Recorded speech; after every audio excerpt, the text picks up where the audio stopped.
All right, is this working? Let's see. Wait, this says I'm live, but I'm not live. Where am I? Can you, what is, Put it in. Put it in sideways. It's supposed to go like this, so it's is like it a meant for a speaker. phone? Well, yeah, it's meant for the speaker to go in to Oh, amplify that's it. actually not a bad idea. If you put it in sideways, it could work.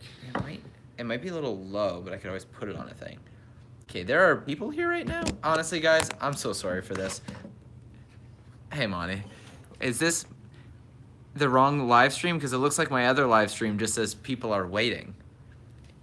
Am I in the right thing? I hope it works. I'm so confused with the case. It doesn't the fit. case is too big. Yeah, it's fine. Okay. Thanks anyways. No. Hey, everyone, how are you doing? Yeah, I can flip the camera. That's good. Yeah, I was waiting. So wait, this is working. It's right. Why is my computer screen here? If I flip this around.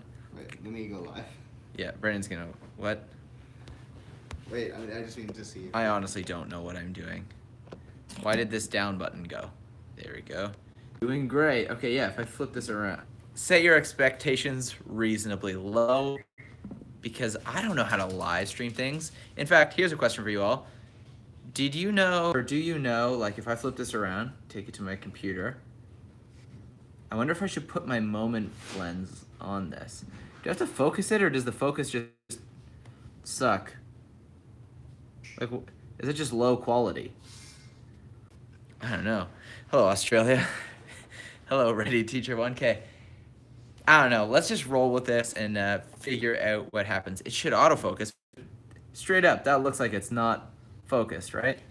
Like that just looks not focused. Now my hand's in focus. No, whatever. It's focused-ish enough. All right, guys. So, Jesse recording landscape. What? Okay. I wish I could show you, and maybe I can. Brandon, do you have a mirror? Okay. I don't know, big enough to just comically show what this setup looks like right now? Yeah. No, Dave, we took the pinata head down like 2 days ago, unfortunately. I think it's technically 2 different live streams. Yeah, it feels like it is, but YouTube live stream, yeah, it's really, this is not an easy setup. When I announced earlier today that I was going to do this live, I had no idea how to use YouTube Live. I was like, yeah, whatever, I'll figure it out. I was wrong. I didn't figure it out. And in the end, you know, I was talking with someone on Instagram. They were trying to teach me all these like encoding. Yeah, little guy. Okay. This like encoding software and stuff. Check this out. You guys are currently on a friction arm, but I didn't have a phone clamp, so I've quite literally clamped the screen using the clamp. Yeah, look at that. Is that? I know I could just flip the camera around, but. Is that not the live that I was supposed to be doing? This seems like I'm on a different live. I don't know, man. This is hard. Just want to thank you so much for inspiring me. Yo, that is so nice, Janina. Thank you. $3. I'm going to buy a donut with that. I'm going to be so psyched on that donut. Maybe Instagram Live next time. You're probably right. No. Yeah, you're on a different live. Okay, I'm just going to tell everyone in that chat because there's people there waiting. I'm in a different live. Sorry. Here, let's turn this around. You guys and I'll just chat with them. Hey, can you guys like open another tab? And just tell them that this is not the right thing? Because this is not the right thing. Are you watching the shorties? I did not. You are live on the phone, but not on PC. What? What does that mean? I'm just gonna go to my channel and just see what's happening. Sorry for the delay with this. I do not Instagram story workflow. That says I'm live, but I don't. Whatever. All right. So, how's everyone doing? Yeah, I think yesterday's story was like one of my favorites in either a while or I don't know, maybe ever, maybe not. I'm not really sure. My favorite ones are probably ones with Dorothy and stuff, just because I just like her a lot, and so I'm happy to have her in my life.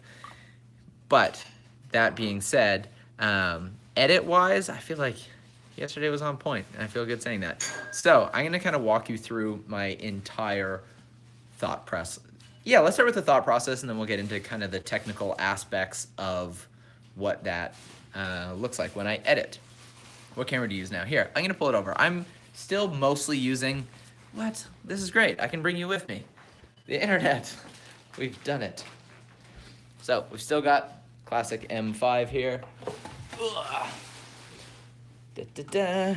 Yeah, the US M5 is still my primary story camera because you just can't beat how small it is and how good the autofocus is, so it's still, you know, my ride or die, so to speak. That's this guy here. But I have a GH5 that I bought mainly for like some slow motion stuff, and I don't use it that often, but I adapt just my Canon lenses onto it. I've been using it lately just because I want slow motion for certain things slower than 60 frames. I still think 60 frames a second is slow enough most of the time, but you know, if you want to stop rain, you know, coming down from the sky, or snow, as in I did yesterday, you need slower than 60. Da-da-da. M5 interchangeable lenses, sure does. Beep. So this is the 11 to 22. It's this lens is almost the reason that I use this setup. It's so small. You film yourself like this. Hey, look, you can see yourself. It just works great, like truly brilliantly. I toss a mic on this. This is my Peak Design Capture Clip camera. So most days I have no idea what the heck I'm gonna make a story from, because it's, you know, it's hard to think of new things every day. Yesterday was kind of obvious.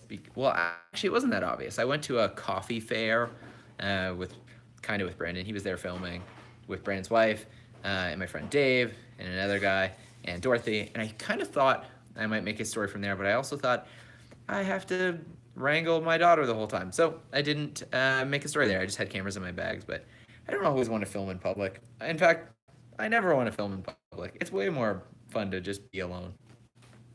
So when we got home from that, I was like, what am I going to film today? And then this like crazy ice storm hit. And I was like, oh yeah, obviously this. Someone says, I do not understand what you're doing. Oh, I'm so sorry. The coffee was a good consolation. So can I tap my face? Yeah, man, I like Instagram Live a lot. This is more confusing. What do you think of new Blackmagic? It's awesome for what it is. I'm not going to buy one. I don't need it, but yeah, so I went outside and I filmed a bunch of snow stuff, just like slow motion stuff and people walking by stuff. Because what was funny is that everyone walking by my street was as surprised about the weather as I was. So people were just like, whoa. And I was like, oh, this will be perfect. It'll be funny to film them in slow motion. This is the Canon 135L also, so I can like get real close and not have to be in their faces. So I could just stand on my front porch. Yeah, and film strangers. It's lagging. Sorry. I wish it wasn't. I went to 50 Point in Grimsby today. It was insane. Oh, 50 Point's awesome. I like to swim there. Will this be saved? I don't know. Probably not. So far, not going so well. So it doesn't seem like the kind of video I would keep on my YouTube channel. So step one, let's flip this guy around, is always to figure out the music. So you guys probably well know I use Epidemic. Full disclosure, like I have like an affiliate link with them, which means oh, thank you, Brandon. Look at this. Brandon just walked in with a beverage. Not your dad's hat. Nice. I love Hamilton. So I do have an affiliate link. So if you want to sign up with it and you want to use my link, that would mean a lot. I get a tiny commission off of it. I wouldn't tell you to use it if I didn't like it. But look at me, Jesse Driftwood. I use it literally every day. So my first step is I head into latest Travesty. I check this literally every single day. And I'll just start skimming through. It'll say our genres and stuff, like acoustic group, folk. Like for certain projects I might use this, but I don't tap your face. Sorry. I don't use all that stuff for my stories just because like, maybe I will. Sometimes I think it's fun to like, let's pull up a folk song, see what this sounds like, right?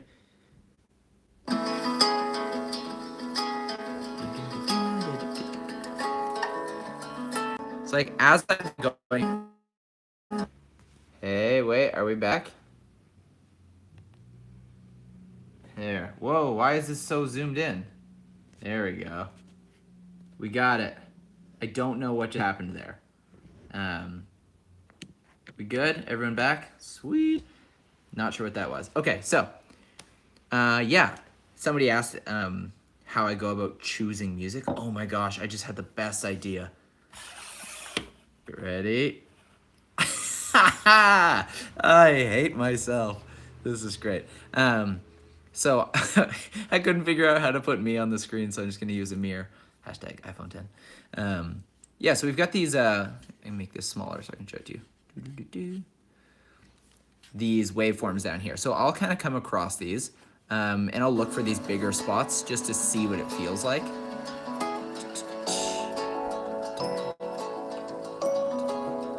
Right? And I'm like, okay, I get the feel how this is. Yeah, like Maddie was saying. And I kind of just groove to it, get a feel for what the song like really feels like, you know, how I try and like envision what this would do. Flip the mirror on, this is the zoom mirror. Dude, you're so smart. I love the internet.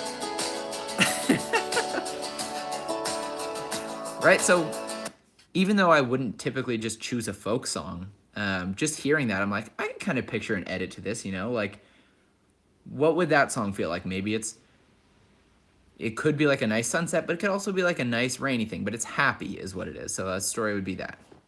Lately, there was a ton of awesome music that came up on Epidemic, like so much. I think I downloaded 20 songs on my other computer.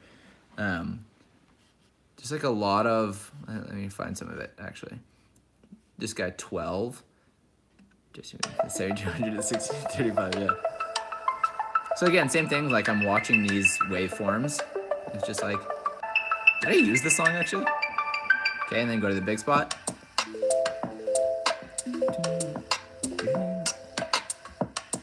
And again, like I'm just like headphones on, just kind of jam it out. Figure out what the edit feels like, you know.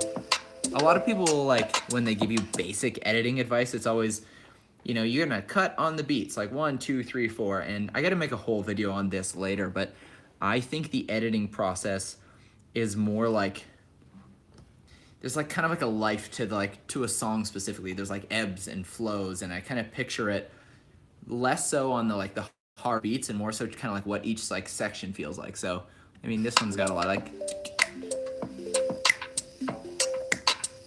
So editing I think of often as more of a dance than anything, specifically when you're doing an edit like this, right? Like it's kind of like montagey to the music. The music shapes the edit. That's what he means. Absolutely. I mean, not always. I think if you're doing something more like narrative filmmaking, you know, I think the edit should shape your music. But a lot of the time, the music does shape my edit. At the very least, I don't know how I've ended up here. Bye. Okay, nice to see you. Lots of good stuff. So I'm going through to see what's good. The problem that I was having is there's all this new, like, really great music. Like, let me find this other song. Like, this guy, Cindy. I might have actually used this. Oh, listen to this. Right? Like, it's so good. But a lot of the music that I'm drawn to is pretty positive and kind of uplifting, and that's not the mood I wanted to go for yesterday's story, right? So while the song dictates the edit, in this scenario, of course, like the edit dictates my musical choice. So I wanted to find something a bit more like minor, you know, nothing with those, nothing like this. Oh, I used this the other day. Like, it's a great song. Oh yeah, like I was saying before, like if you are thinking of signing up with Epidemic, there's like a 30-day free trial. Feel free to use that. If you're going to, like, message me on Instagram. I'll send you a link because I do get a small commission every time, you know, someone signs up with it. Being transparent, it's a service I love, but every tiny little bit of money helps in kind of turning what I'm doing here into a career. Because, gosh, I don't sleep enough, and I do a lot of this, and currently it does not pay the bills. So, back to what I was talking about with music. I knew I wanted something a little bit more angry. So I went up to here. You can go to albums, categories, and it kind of felt like hip hop. So I went into hip hop and I was looking if there was anything like you know, this is gloomy trap, and I was like, you know, maybe something gloomy. You can also click these. So here's what I did. I decided, I was like, oh, dark, maybe that would work. What I settled on was angry. So I was like, I want angry, and then pop in the hip hop as well. So we've got angry, hip hop in here, and then it was just like one song at a time. Just,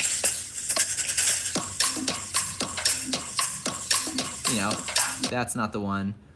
And then here's the one I went with. It's called Ooh by Fashion. And you're gonna see, actually, I chopped this song up quite a lot from this version into what I use. Oh my gosh, dude. You guys, that's so stinking nice. I really appreciate that. So I was like, hey, this is a song I'm into, and it's a little bit creepy. With Epidemic, no, you don't need to attribute the artist and song. Everything is cleared for it. So, oh no, that light is flickering. So I settled on this song. I searched for a couple more. I even downloaded a couple more songs just to try and, you know, see if anything else might be good. But I figured for this video, angry hip hop, angry electro was the vibe I was gonna go for. And this song kind of settled for it. So let's pop over into Final Cut. Are you here? Did I not open it? Great, I didn't open Final Cut. So, hey, look, here's all my old stories if you ever want to watch them. Here's my 2017 stories. We've got, how many in here? 998 items. There's some of them missing. Anyways, IG story. Let's pop open Final Cut. When you're using music for Insta, do you still have to have a subscription? So, I know Epidemic is working on another model of licensing that'll cover all platforms, and I think part of that is now that a lot of people are becoming like Facebook content creators. Currently, they're not really, licensed for Facebook video. Looks like I've missed out on 800 stories. Dude, that's just 2017. It was like another 300 or something like that in, isn't Facebook dead? Great question. I don't use Facebook at all. But, let me close out some of this stuff. But the point is, my understanding right now is that with Instagram, it's just got to be the kind of like the stuff that you're putting on YouTube or something like that. Honestly, email Epidemic and know. I mean, they know everything I'm doing. They respond to my stories and be like, love it, lol. So let's break this out. This is what my timeline looks like. Let me zoom this in a little bit. Now you're gonna see all of this is my audio all down here. I'm gonna collapse this a little bit. What kind of beer am I drinking? Honestly, I don't know. Brandon just walked into the room and gave it to me. It's dark and delicious. Your mind-twisting transitions. You do it in camera. I'm about to walk that down. Why Final Cut and not Premiere? Dude, I love Final Cut. I love almost everything about it.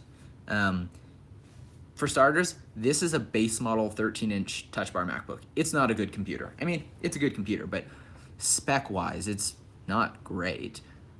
What it does, though, is like Final Cut and Mac computers work so well together. So you can edit on like a Mac Mini from 2010 and you'll be fine.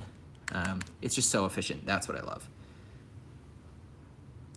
Can't believe it, but I can 100%. MKBH, did he win YouTuber of the Decade? But here's a point, like MKBHD, Marquez, he uses Final Cut 10 like so many people do, just because it's a very, very efficient system. So I'm gonna show you kind of my start to this. So every time I import a story, I basically make a new date here. So this is April 14th, which I think was yesterday. Is that right? Yeah, we're the 15th. Hey, I didn't make a story today. I tried to, and then I didn't. Surprise! So I'll ingest all the footage into April 14th. This is it here. Oh yeah, see, I chose 2 songs. This is the first one, was that, it's a bit too positive. It almost feels like rainy day, but like nice rainy day vibes, you know? So I said all on this. So I don't start with the song in the track. I usually kind of throw the first, such perfect timing. Oh man, thank you so much. No, that's another thing. Sorry, no. Quincy, Thank you. No, Final Cut is not a subscription. So I paid $300 for Final Cut the day that it came out. That was 2012, 2011, something like that. I'm 20 minutes in. Yeah, this is live right now. I guess if you're watching in the future, it's not. Man, I forget what I was getting at.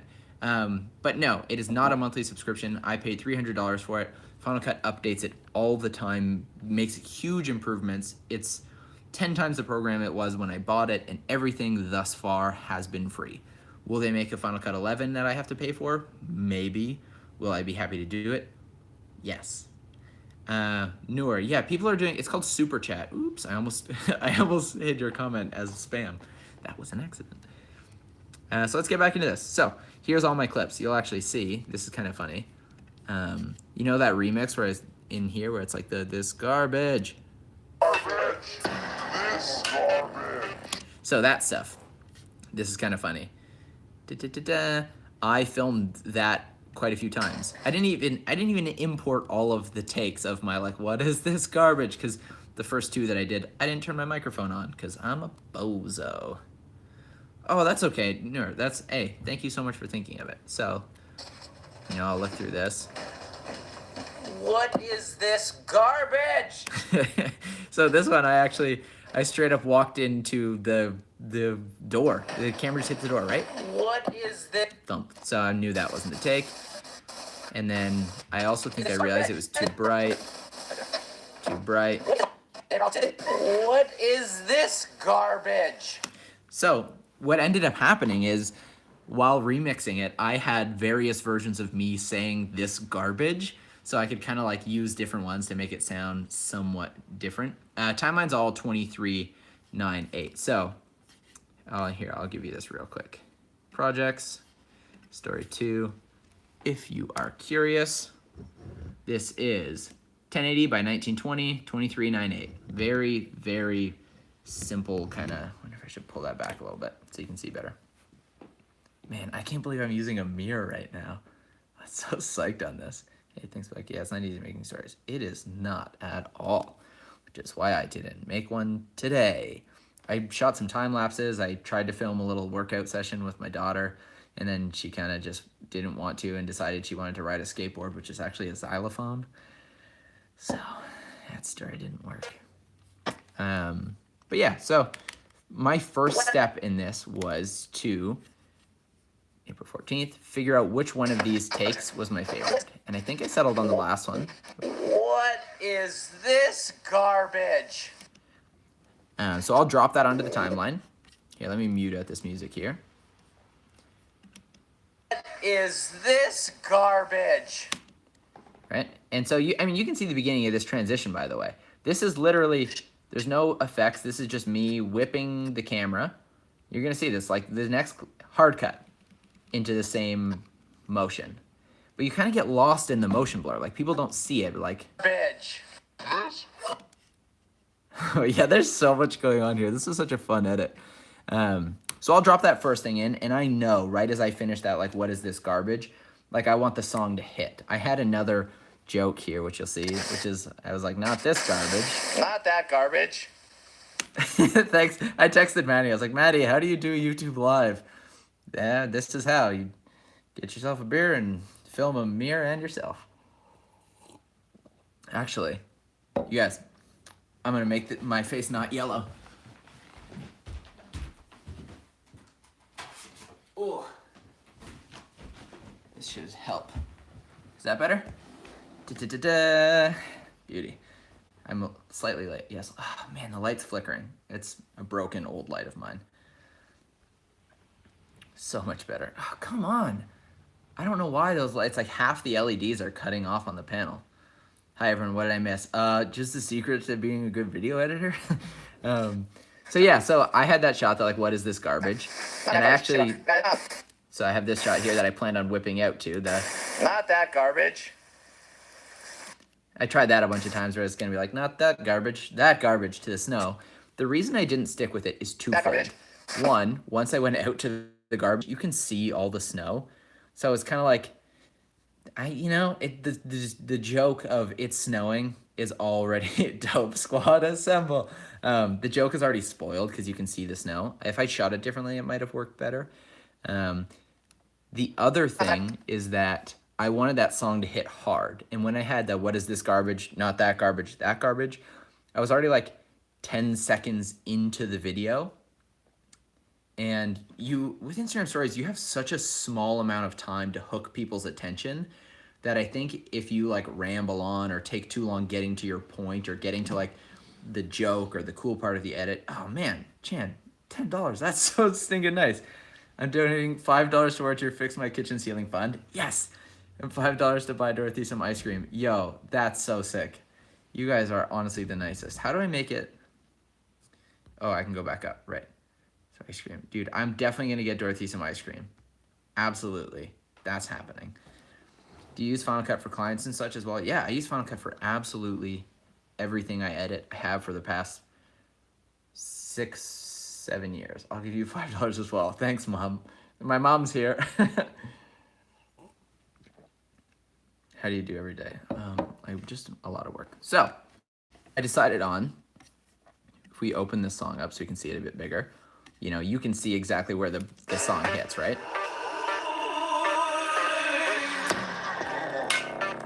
So I set an in point there, right on that like boom, and I'll basically just drop that to the point where it's like the edge, right? So once I feel that, I'll hit Q. That's me dropping it down into the timeline, and I'll actually pull the song back from there. You can see I pretty much got it like where I ended up with before. You know, I'll tweak it slightly to work. But that is kind of how I set the little the music spot up.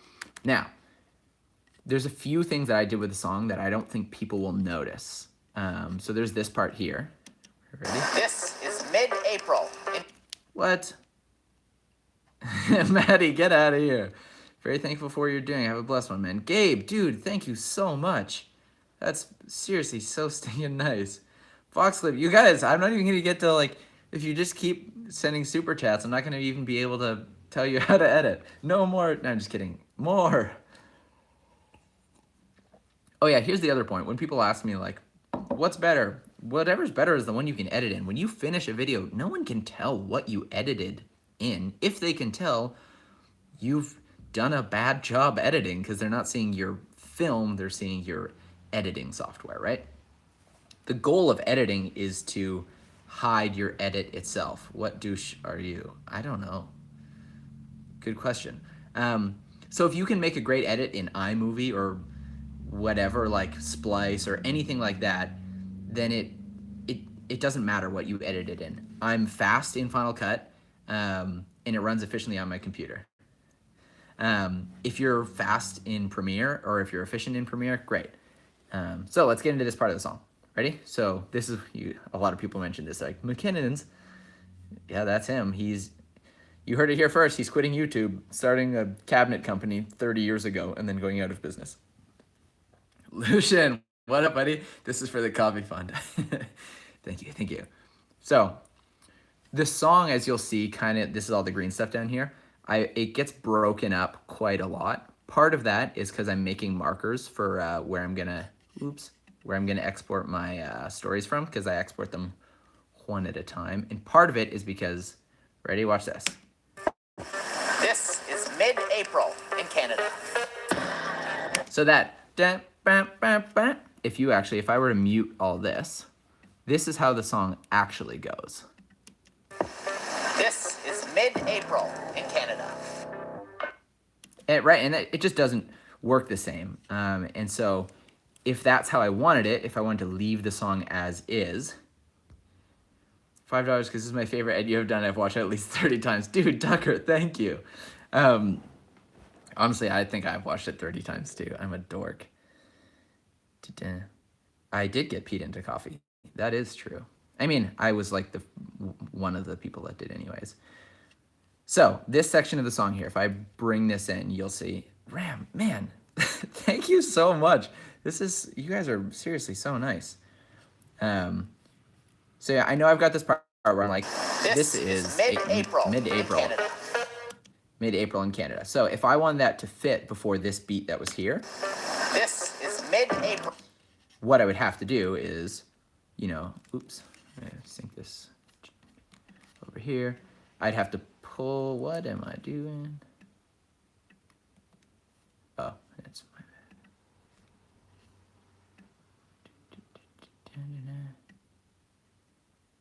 Something is not working right now. Don't you get tired? Oh man, I get so, what happened to OBS? I couldn't figure it out. How long do you edit? A while. Sometimes, like honestly, yesterday's story I spent like 3 hours on, maybe 4. Hey Jesse, when are you gonna start doing YouTube vids? That's a great question. I'm glad you asked. Definitely not glad you asked that. I did, remember? If you guys haven't seen my YouTube video, man, what happened? But basically, let me get back to what this was. Cut that back. So if I wanted all of this mid-April in whatever to fit before that beat drop that was there, I would have had to shift all of this earlier in the song, and then my beginning of talking is over here, over the loud music, and it just didn't work as well. So I've actually looped, let me just zoom in here, small sections of the song in order to lengthen that out. And I do have a bit of a background in like music stuff, not huge, but I play various instruments. So I just kind of feel this out though. Like I'm gonna mute everything else. Mute, oh, that's why.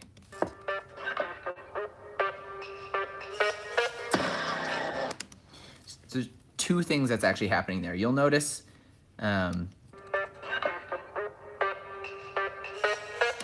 so that I've actually sped these clips up. This is 106%. This is 121%. Bye, Maddie. Have fun. Like play Fortnite. Whoa, Noah, thanks, man. That's really, really, really, really, really great. Congratulations on the new family. That $5 is gonna buy my new baby a onesie. So I've actually sped these little pieces up because when I had it at the original speed, here's what it sounded like. And it's good. It's like bam, bam, bam, bam. But it didn't have the same, like, it didn't feel as much like it was meant to be that way, so. This is mid-April in Canada. And I'll say this a lot, but so much of editing comes down to like, it's how you feel. So when people say like, what's the right way to do it? What's the right music to use? What's the right, speed? How long should you hold cuts? So much of it so much of it is dependent on just your gut, your feeling, what you think is right. It's your taste, and you develop your taste by doing more of it. How do you edit your audio file of garbage? Any tune adjustments or just loops? How do you audio file of garbage? Sorry, I'm not sure what you mean. How do you plan in-camera transitions? Yeah. So here, let me turn this around right now. I have quite a bit of experience like editing videos. So I've been editing weddings and stuff like that, and like corporate videos and Kickstarter videos and commercial videos and car dealership videos for quite a long time. Probably, I've been doing this professionally for like 8 or 9 years. So I have a lot of experience. Do you still use a friction arm? I'm literally clamping the friction arm onto the phone itself. Does that answer your question? I have a lot of experience in building sequences. So what I say by a sequence is, your film might be made up of several little sequences. And sometimes that's B-roll, sometimes that's dialogue. It could be anything.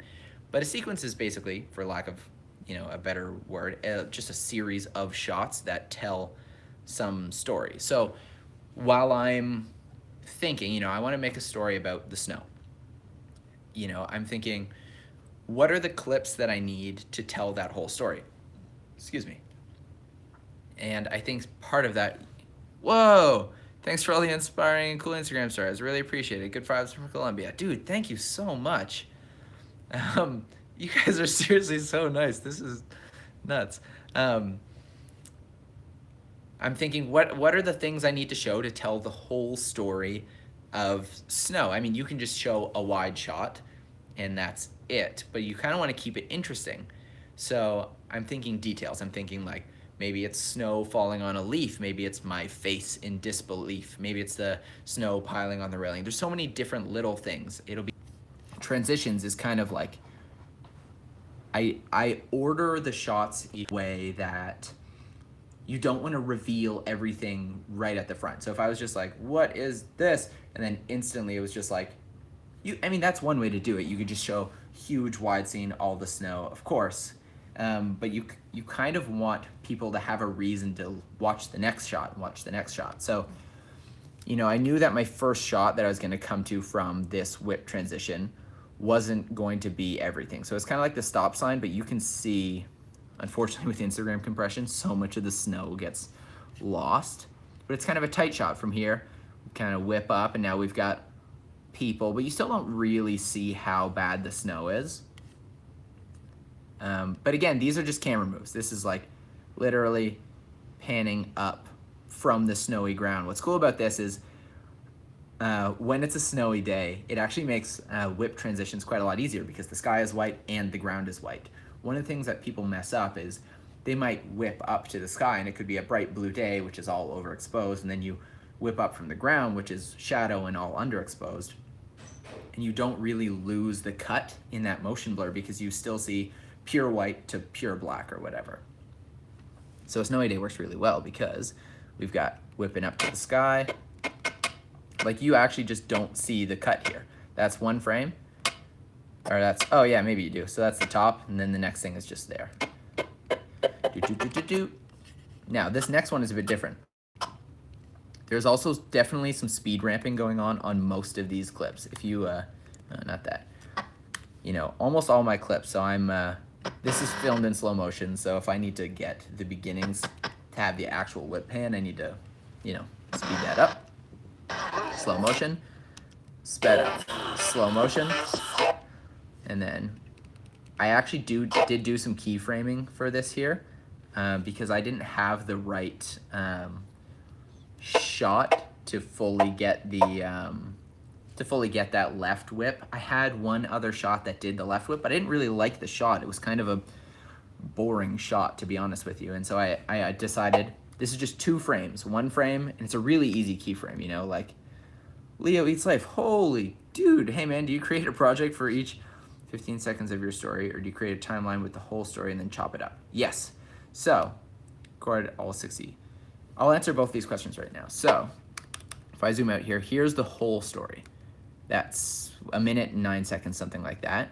But I do plan for where those cuts are gonna be. So for example, it's not always 15 seconds. This story is actually a good example. I actually cut the story here. That's 11 seconds and 14 frames. And the reason I did that is because the 15-second marker is right about here. And if I were to start it here, you know, it's just like not as funny. Whereas I really liked seeing this whole shot though. Like,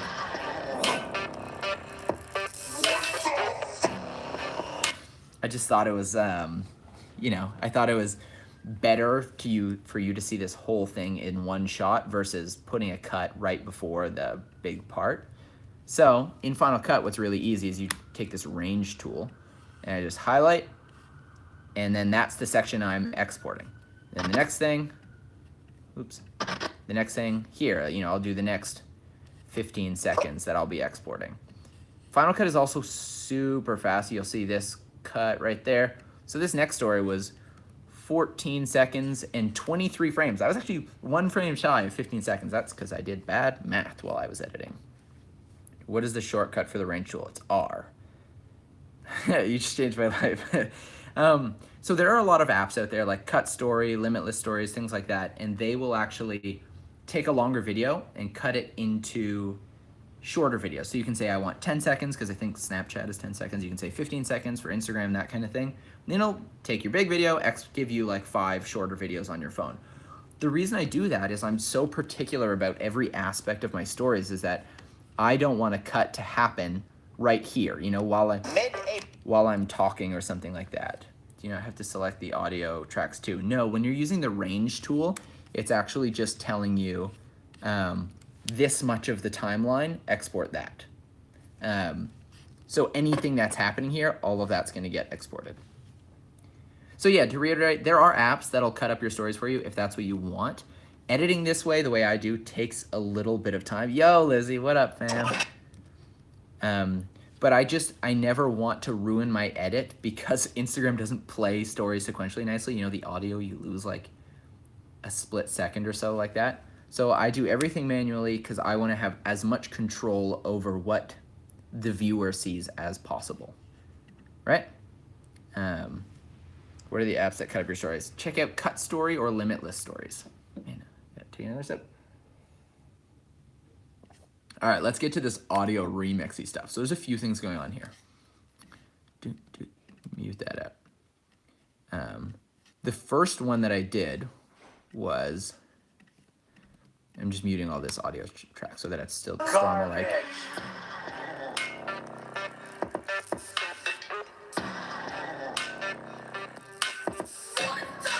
Oh, didn't take that one out.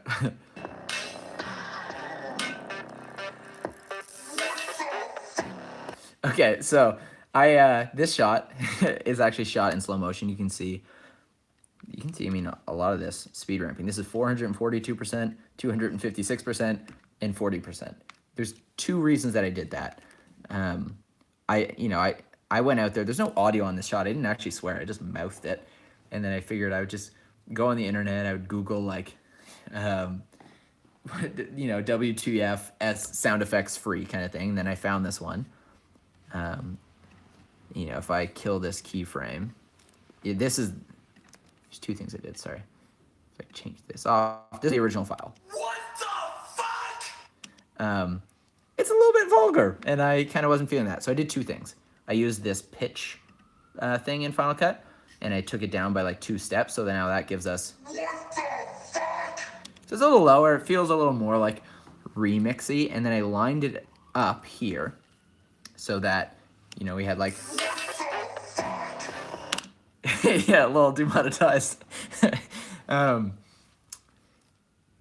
So actually this specific shot, this sound leading into the drop, like I have a lot of history in hardcore music and like metalcore and stuff like that. Like I screamed in a band for a period of my life. So fun fact, you didn't know that. So this kind of reminds me of like a call out before a breakdown, if any of you know that. Sorry, quick answer. In your video with Peter Ken, you said you used iMovie on your phone. Do you actually use Final Cut instead? I think I said that in the video. I started with iMovie on my phone. Shoot on my phone, edit on my phone. And then the more I did it, the more I wanted to do these more intense and like take them further. So back to this. So I timed this out with the music so that so that it worked well with that like... That, and obviously it's just a little bit too vulgar, so I just dropped a keyframe and mute it. So you still want the foo so that it's funny. But the bass really takes over there. There's another thing that's happening with this shot. So it cuts, you'll see this orange. I agree with Felix. Direction switch, time to talk about Jesse Screamo. It's a different time in my life. So I go to slow motion here so that it's just like you feel something, you feel like the snow stops and it kind of amplifies the moment, so to speak. I need a pillow or something under my butt. Hold on, I'm getting my daughter's step stool because I'm an adult. I realize I've been kind of squatting this whole time to make this a bit more comfortable. Here. But I don't have to do that. So the other thing I did actually with this clip, I was like, you feel that shake? It might be hard to see here. Like, I actually grabbed a little handheld plugin that's in Final Cut, and I just like, I keyframed it. You can see here. Keyframed the handheld from like 0 to like 100%. So it just like vibrates the shot. I just felt like, and again, what I was saying is so much of editing just comes down to your taste and your feeling, like what feels right. I also found out, I just learned this, there's a little sensor plugin in Final Cut. So I just added sensor, same thing, I just keyframed it so it's not there before I swear, / don't swear, because I didn't. And you'll just see it, just like, you can see the keyframes happening over here too. That's the handheld moving up, and that's my mouth blur. Burn. So that was my first audio mix into it, you know, and I was like,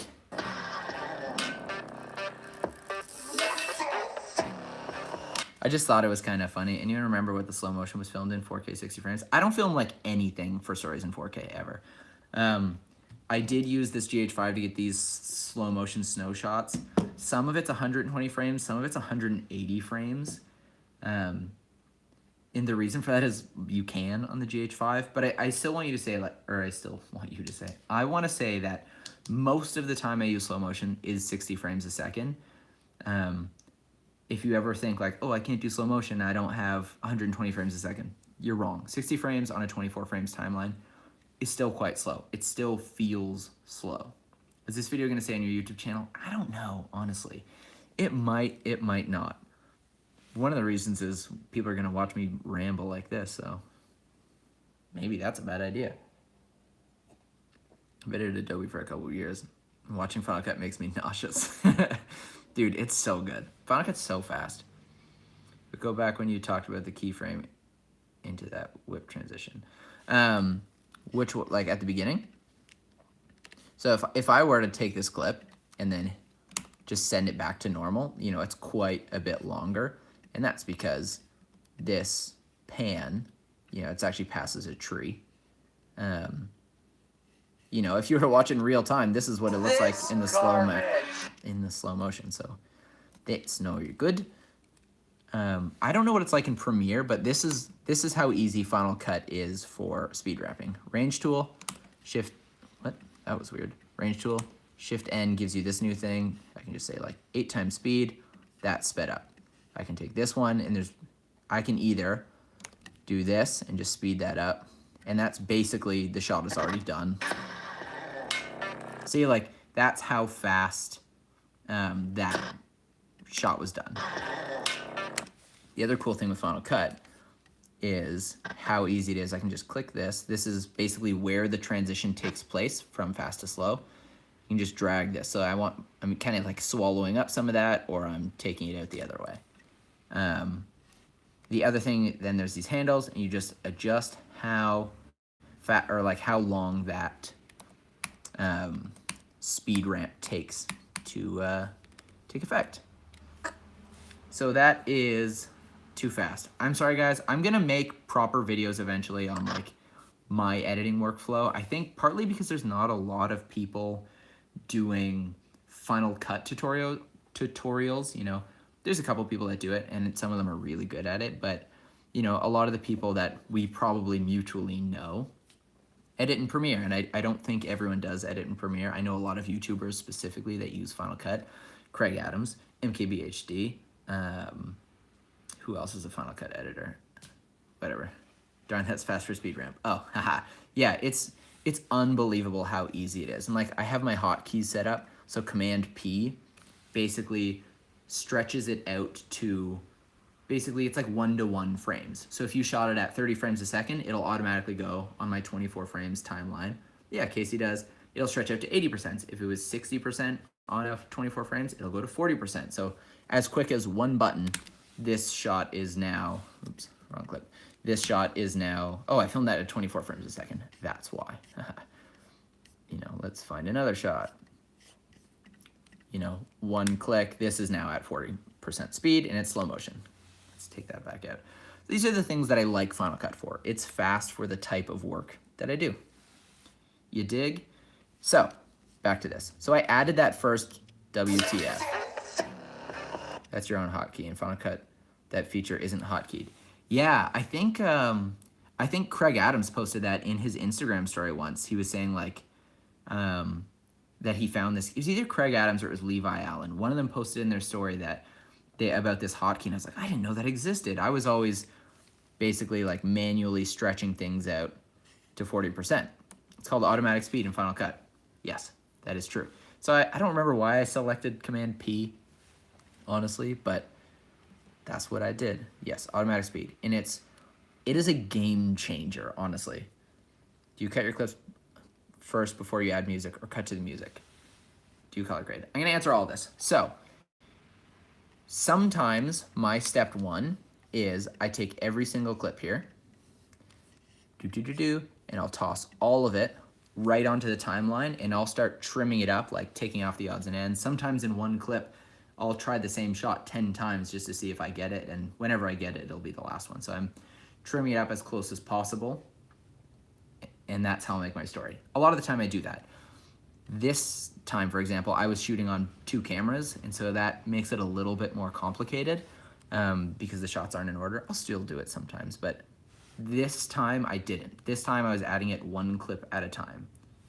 Final Cut is way lighter than Premiere on a Mac. Like, if you're a PC editor, Premiere is the best. Or if you have a beast, I think Premiere is probably still a technically more capable program, specifically with how it can round trip through things like After Effects and things like that. Hi, Jesse. I want to ask a question, but I can't think of anything. Wanted to say you're great. Okay, bye. Okay, thanks, Chris. Chris, don't forget the super chat down below. I don't exactly know what we were talking about. I feel like I'm just kind of rambling. But, yeah, sometimes it's clip by clip. In an instance like this, I really didn't shoot many clips. There's 52 clips total for this story. 5, 6, 7 of them, 8 of them are me filming that intro of just like, what? 3 of them is me, maybe even 5 of them is me getting... It's mid-April in Canada. Getting that right. So, you know, I didn't have that many clips, so I knew what I had, you know? This is outside. This is crazy. That was, I mean, you can't see it, but golly, what is the average time you spend on a story? There's really no average, honestly, guys. Like, I'll spend anywhere between like 30 minutes and 4 hours. I think a lot of people, you know, I get a lot of messages of people being like, wow, how do you do this so quickly every day? And I'll be like, spoiler alert, I don't do it so quickly every day. It takes a while. Sorry, my mustache is itchy. I keep touching it. I would love it if you shared your process for finding, where'd it go?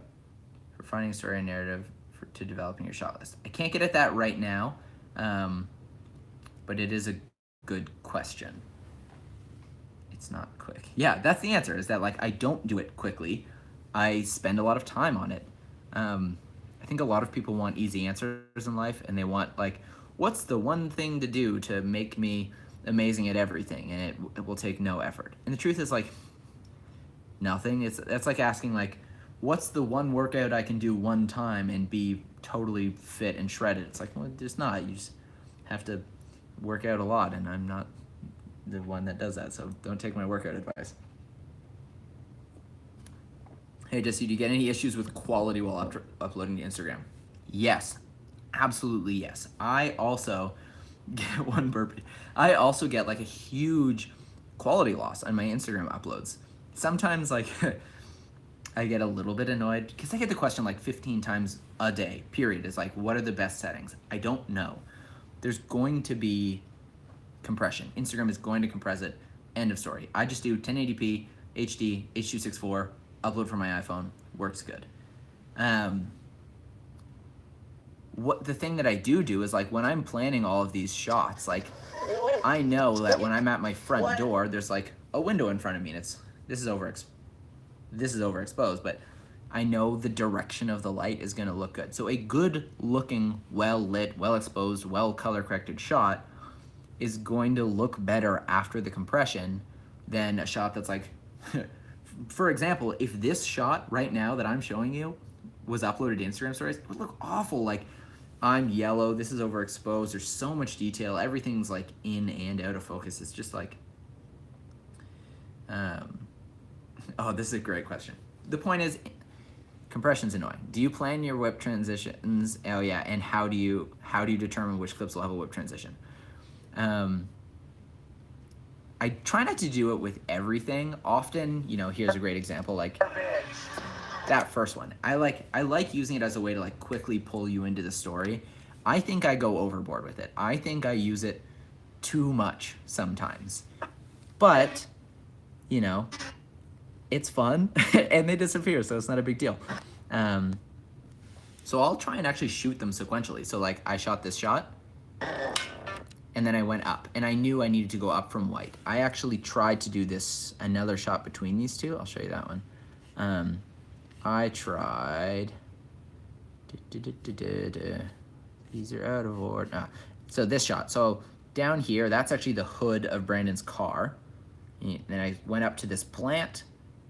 Oops, went back down. Went up to this plant. See what I mean? I tried multiple times.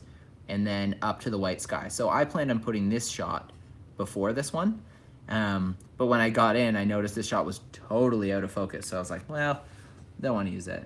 How do you get past the 0 day? Sometimes I'll find a bunch on a trip and find Toast. Toast, first of all, that's the best name. I love that your name is Toast. Nothing comes out, and then I'll lose motivation for a week. Oh, man. I'm trying not to go on too many tangents and make this like a 7-hour live stream, but I posted that story the other day, and I was like, you guys, how do you become a morning person? Like, what is the one thing that you have to do that takes no effort that turns you into a morning person? I think everyone overuses whips in slow-mo. Totally, you're absolutely right. But everyone's in a learning process, so I think even I can feel when I've overused it. I rewatch my videos constantly. I'm so aware of what I've done that I went too far with it. But I'm having fun with it, you know what I mean? I wouldn't make a movie this way, but it's just fun. So do what you want, have fun with it, yada yada. What I was getting back to, I asked that Instagram story, what's the key to becoming a morning person? I just want you to know, I got 400 messages. So if I didn't reply to you, I'm sorry. I really tried to reply to as many as possible. That's so many messages. I was trying to keep up, but it's not just replying to 400. It's everyone that I reply to replies back, and I reply back, and it's, many, many, many hours.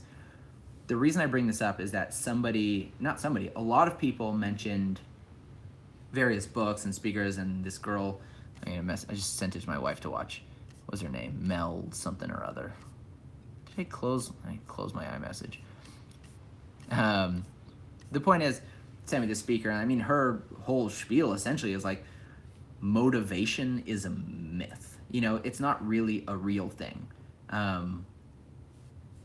Obviously you can argue with that. I'm going to butcher her speak, but essentially it's always going to be hard to get ourselves to do things we don't want to do. Your brain is wired to not... Mel Robbins, thank you. Your brain is hardwired to avoid change, to keep yourself safe and in rhythm. So when you try and break that, it's no, don't do it. So even things I want to go out and film, I don't know what to do, that hesitation that you feel where you're but I don't know what I film. Once your brain hesitates, it's hey, something's up here. We don't usually hesitate. And so it actually starts being protect yourself. Don't do the thing. It's probably dangerous. So I actually found a lot of... I watched an hour of her talks yesterday. Found it really... motivational. Yeah, Mel Robbins, she is the GOAT. Somebody just asked how you rotate your clips. Here's what I do. Drop it on the timeline. Here's what it looks like. Bing bop, it's sideways. So let me just turn this.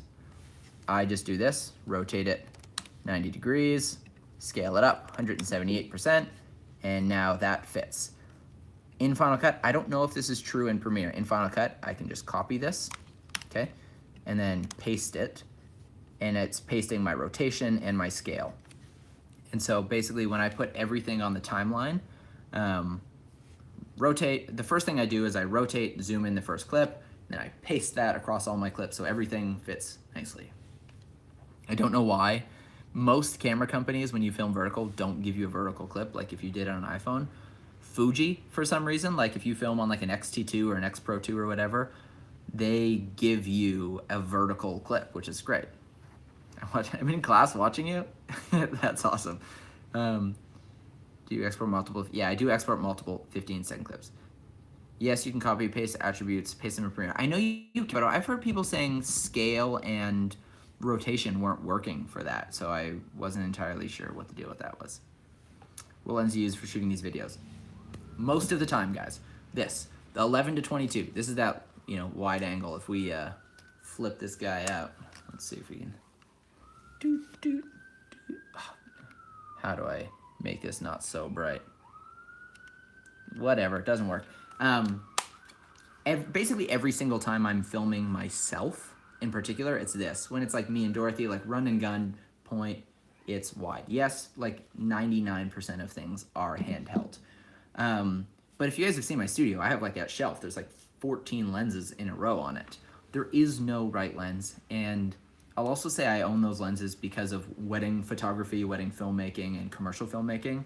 So, you know, I didn't buy those all at once. That's years of accumulating lenses. And like, I wouldn't buy a new lens unless I already understood my lenses to their full capability and there was something they couldn't do.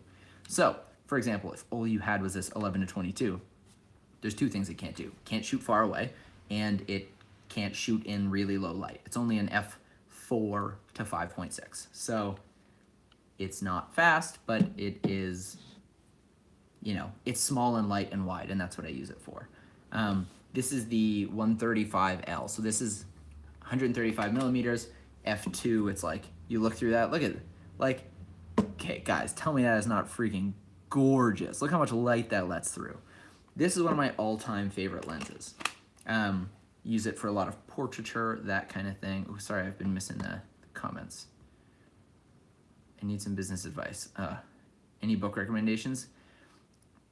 Probably, but not off the top of my head.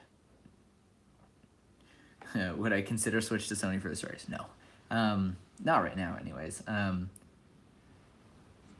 To represent, yeah. Do you have the EF adapter on the M5? So that's another point, yes. So I have both the regular EF adapter for this and I have a custom speed booster for it, which I just found a guy selling one and he had it custom made by some guy in Korea, which was pretty gnarly. So I've never seen anyone else online or in person that has one.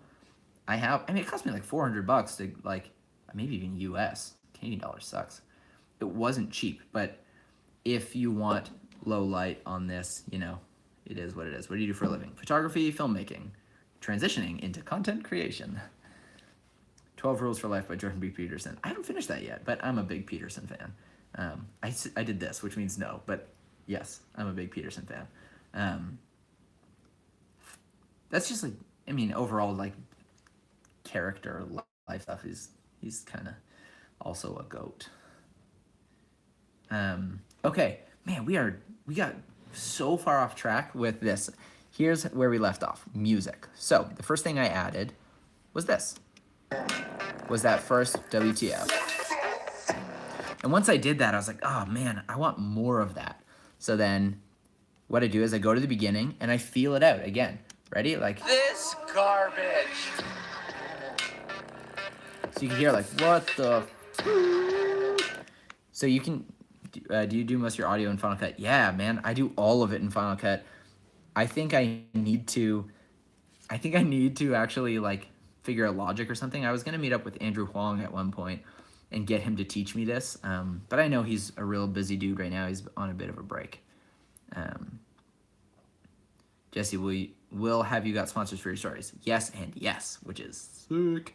You know, I did that ad recently with Portaplay, those like carry bags, which was awesome because even when I do ads, I want to make sure that it's something that I either already use or would use or think other people would find value. And so I've done ads with Audible because I think learning is super important. Try Adobe Audition. Yes, Adobe's Audition is great. The reason that I'm saying Logic is just a round trip with Final Cut.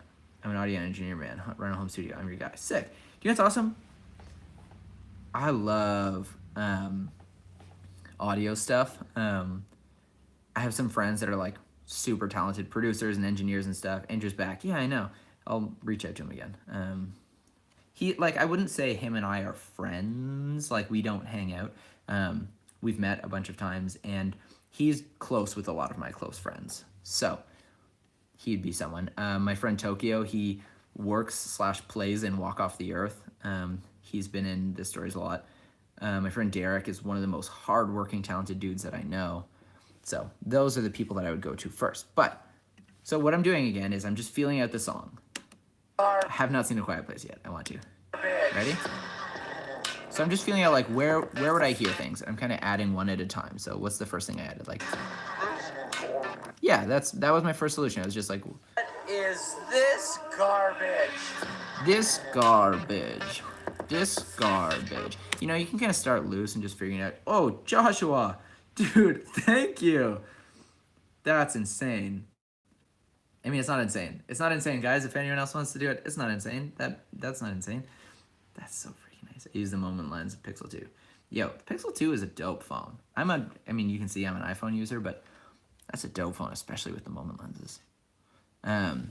So yeah, the first thing I do is like start feeling it out. This is probably the first one I added.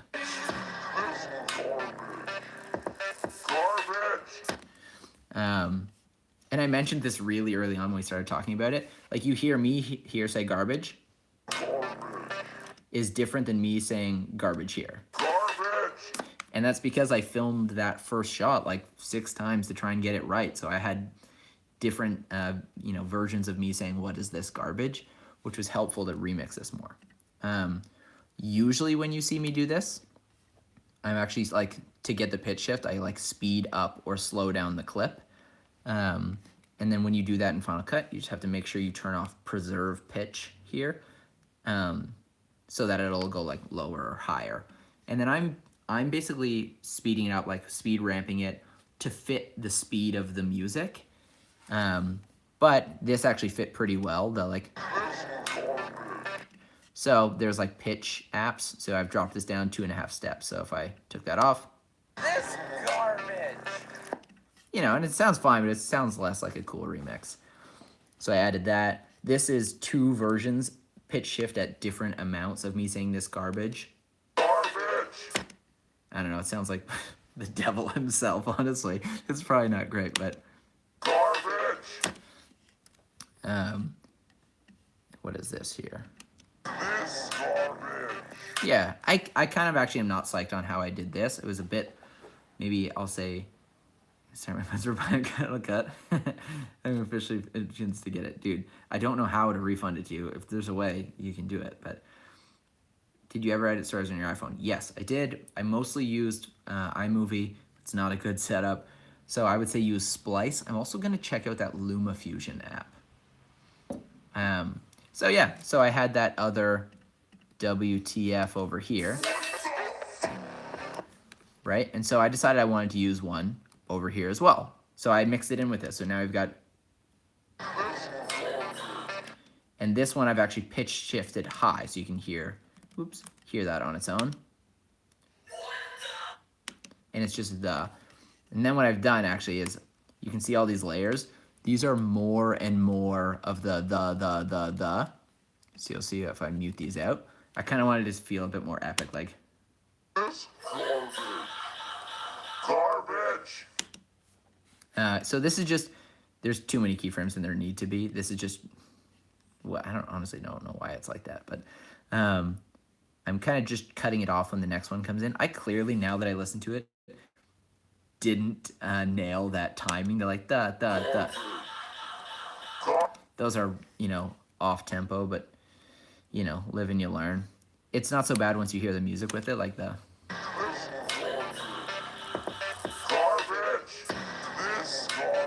And again, there's so much speed ramping going on with every one of these clips, even this one where I mentioned, you can see that keyframing. It's literally just 2 clips with a line. Very simple keyframing, but this is a mistake a lot of people make. When you're doing like a keyframe, maybe you go by a lamp post or something, it's good to have your camera that it's going to kind of either moving in the same direction or something similar, so that it feels, this camera's still... this camera's panning left. What's a funny thing, actually, is this clip here, I actually, I flipped it, like I mirrored it left and right. And the reason I did that is because I wanted the motion of the camera panning left to match with this camera panning left. If I turned this off, that masking, it would look like this, like... It's fine, but... It's, it just works a little better with just that one frame, really. This frame's almost irrelevant. It's just a tiniest bit of black there. There's nothing wrong with starting with the wedding guy. It helps you get into work. Sorry, guys. I'm sorry if I've missed your questions. Someone said something. How much do you work weddings and other gigs? I'm at a point where I do a wedding nearly every weekend trying to grow, but I'm afraid of getting stuck as the wedding guy. That's a great point. I did weddings for... I still have some this year. I have one next year. I did them full time for like 7 years, and I'm only just now breaking out of them. I think you learn more from shooting weddings than almost anything else. It's also my only experience of learning, so I'll just say it's the right one. But you have to learn how to work quickly, efficiently, how to problem solve. And when you're doing weddings, you're not just like, the filmer. You're also like sometimes the director, telling the couple how to interact at a photo shoot. You're also the sound guy setting up all that stuff. There's just so much you have to do and quickly and make it good that it forces you to learn quickly.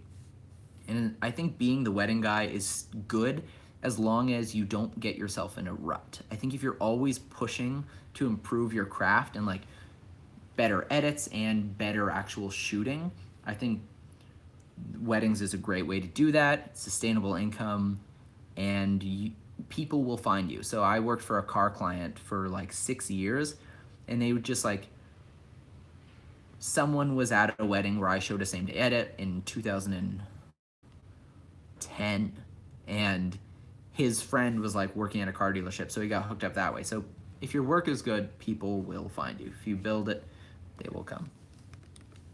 So I only really did that audio mixing in this first section. Yeah, I'll leave this up for a while, and I'm sorry for the quality of it for anyone watching in the future. Good night, Lala Mabasa. I have to go to bed. Please keep this up on YouTube. I will. Fine. You've convinced me. How many views do you typically get on a story? I'll be honest with you, slightly less lately than I was a month ago.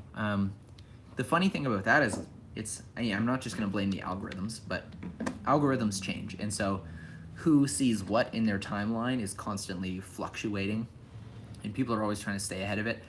I am not the guy to ask about algorithms. I do not do a great job figuring out, whatever, like searching for all that. I don't hashtag things. I barely location tag things. It's just like, I think you can follow all those little tips and tricks, and they might be like little pushes, but it's not going to be the thing that like explodes you into famedom or whatever. That's a video with Peter McKinnon. Anyways, but I also think, it's not impossible that it's my own fault. Maybe views are down because people are bored of what I'm doing, or they've seen it enough and they don't need to watch it every day.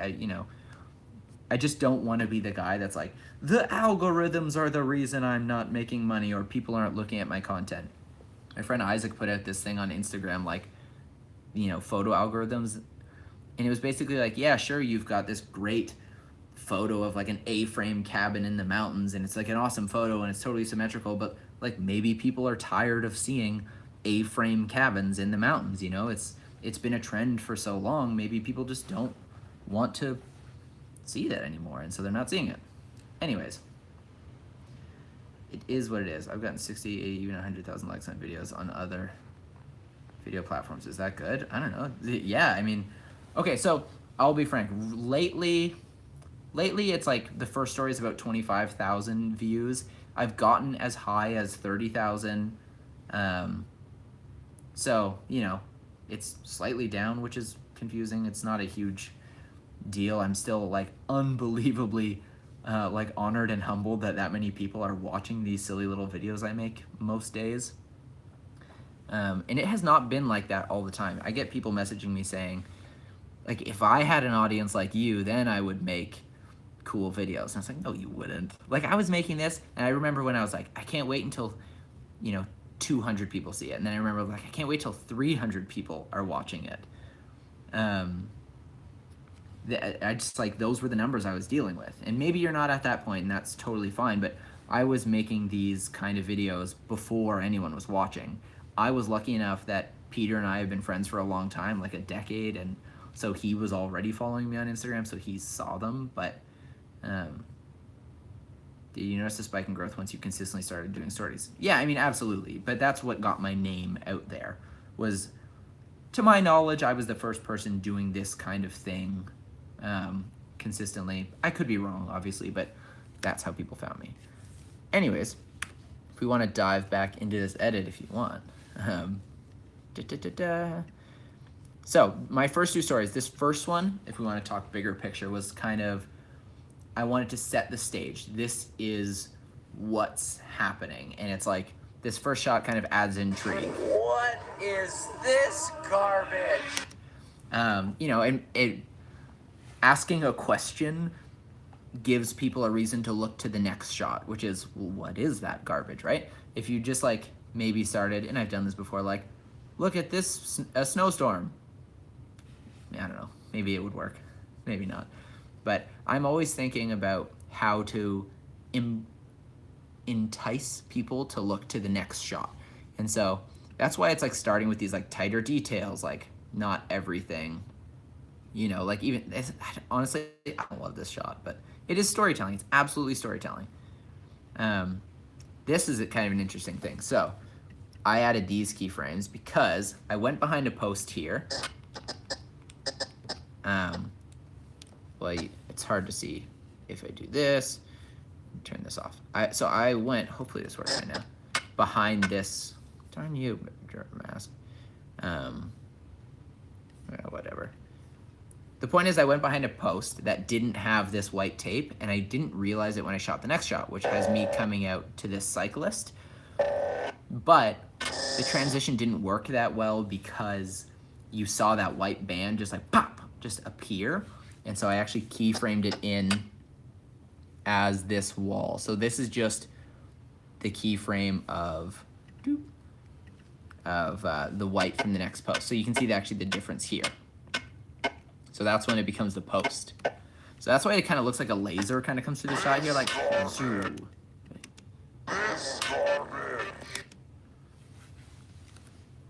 Yeah, what is this program we're working with? It is Final Cut Pro 10.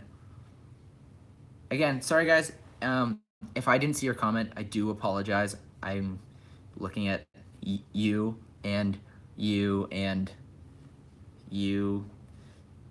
When is the next JDRW challenge? This is actually awesome. There's a chance we may have a sponsor for that, which means potentially an actual prize.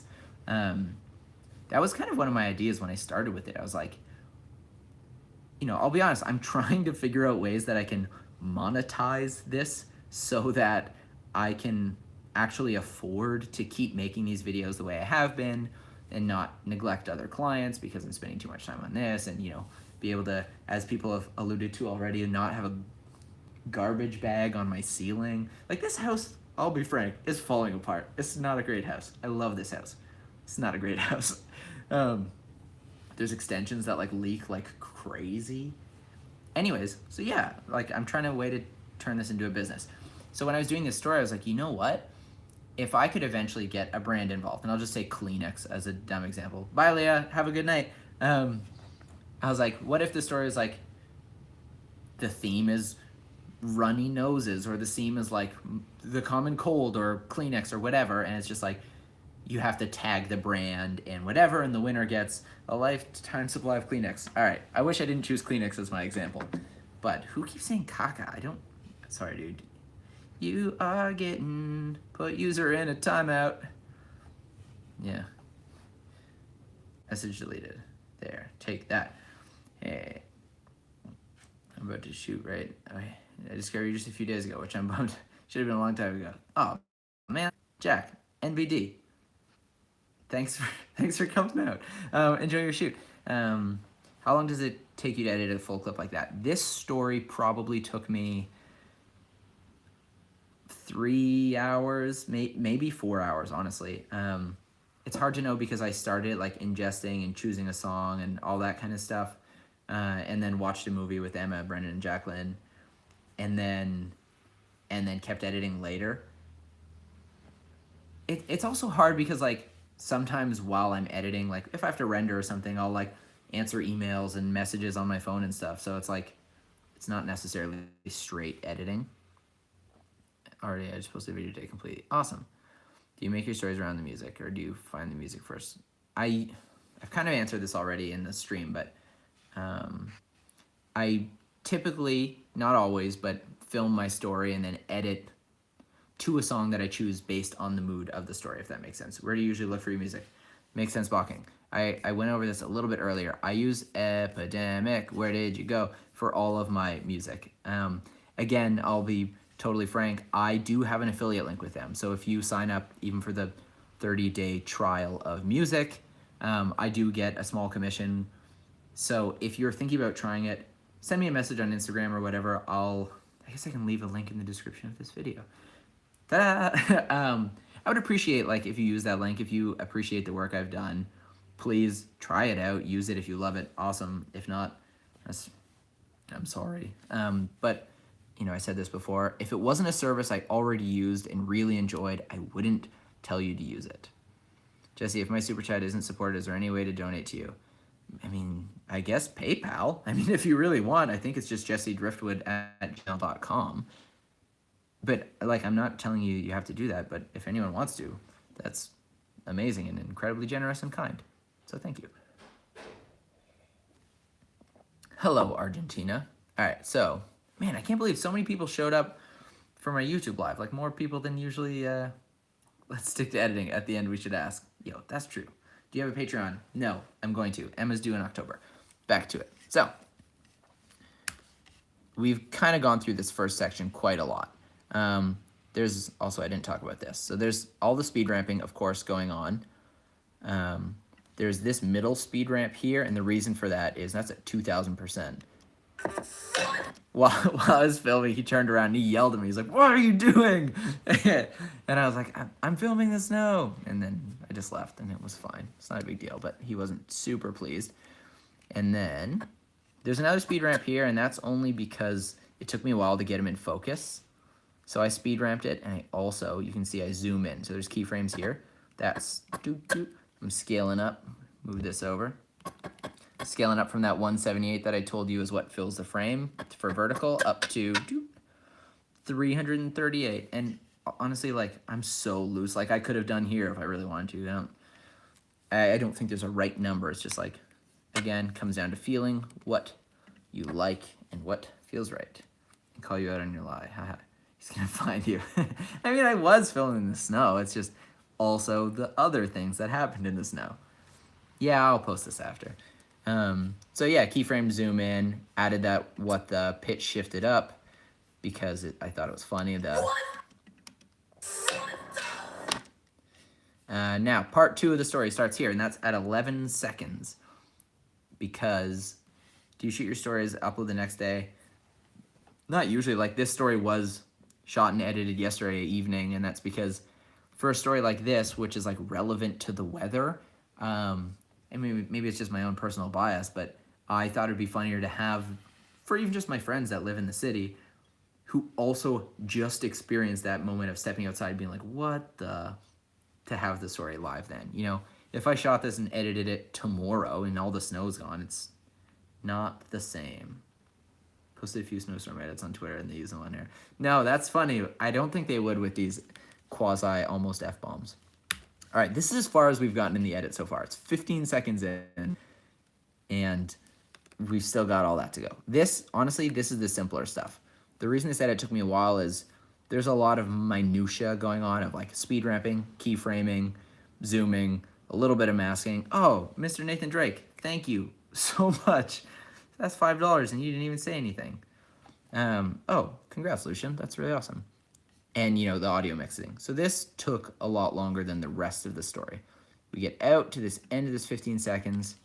Again, lots of speed ramping going on here, and that's... Now, I'm going to show you a little secret. In my first take of this, which I didn't even import, I actually whip panned down, and my next shot plan was this. It was to get a shot coming down from my balcony, overhang, whatever, right? And it would come down to some people, and they were the perfect subjects, right? They were walking in the snow, and then he happened to run and slide, and I was like, what? That shot couldn't be any more perfect. I got my pan down transition, and then he did that awesome thing, and I was like, bonus. Went back inside to get my M5 because I wanted to shoot some me running around in the snow. And I looked and I saw my mic, which isn't on right now. I don't need to get it. it wasn't on. So I was like, oh, my first shot of me talking, I definitely didn't record the audio. And then for whatever reason, my own dumb brain, when I redid this shot, I didn't do that same whip down transition. I ended up whipping to the side. So this shot wasn't actually planned on being my second shot, but it was a shot that whipped out that way. So, so I ended up just using it, no whip transition, just the like speed ramp. This shot I don't love, but it's like, I didn't capture him in time, but he's whatever. He's in like a snow jacket with like a sleeping bag on his back. Or I don't know, a weird backpack.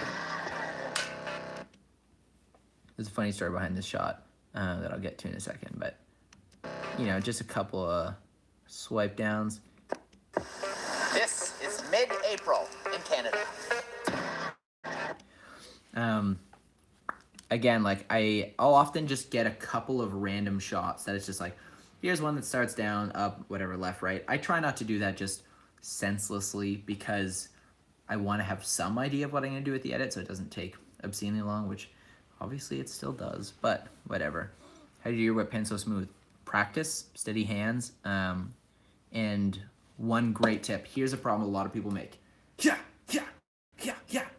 They're like so crazy fast with it that when you stop, your camera's like, you're just like shaking it all over the place. I'm actually pretty like here.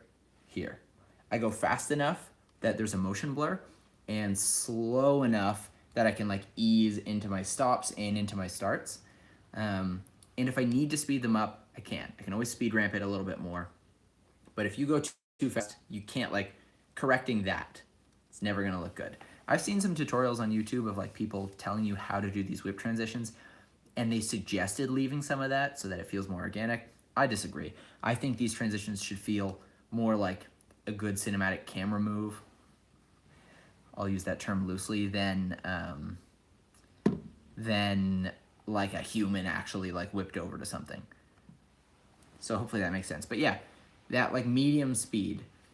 And then where you cut is totally dependent on how fast you went, what the music feels like. It's dependent on what's happening in the frame. Dude, FJH, thank you.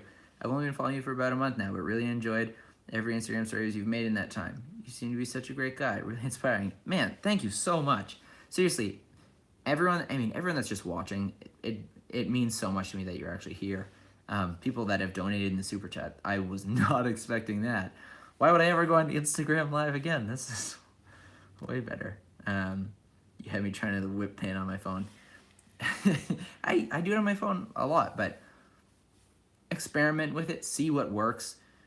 A lot of people, I think they get stuck on this barrier, like once I've learned how to do it, then I'll go do it. But it's like, go do it, try editing it, and see what worked and what didn't work. So some of these whip transitions don't work for me. Sometimes I go the wrong way and I have to flip the shot so that it works. Actually, if you go onto my highlights right now in the story that I take Emma to Hawaii in, that first airport, we're in the Denver airport, there's one shot where if you look, the numbers in the background are all backwards because I had to flip the shot for it to work.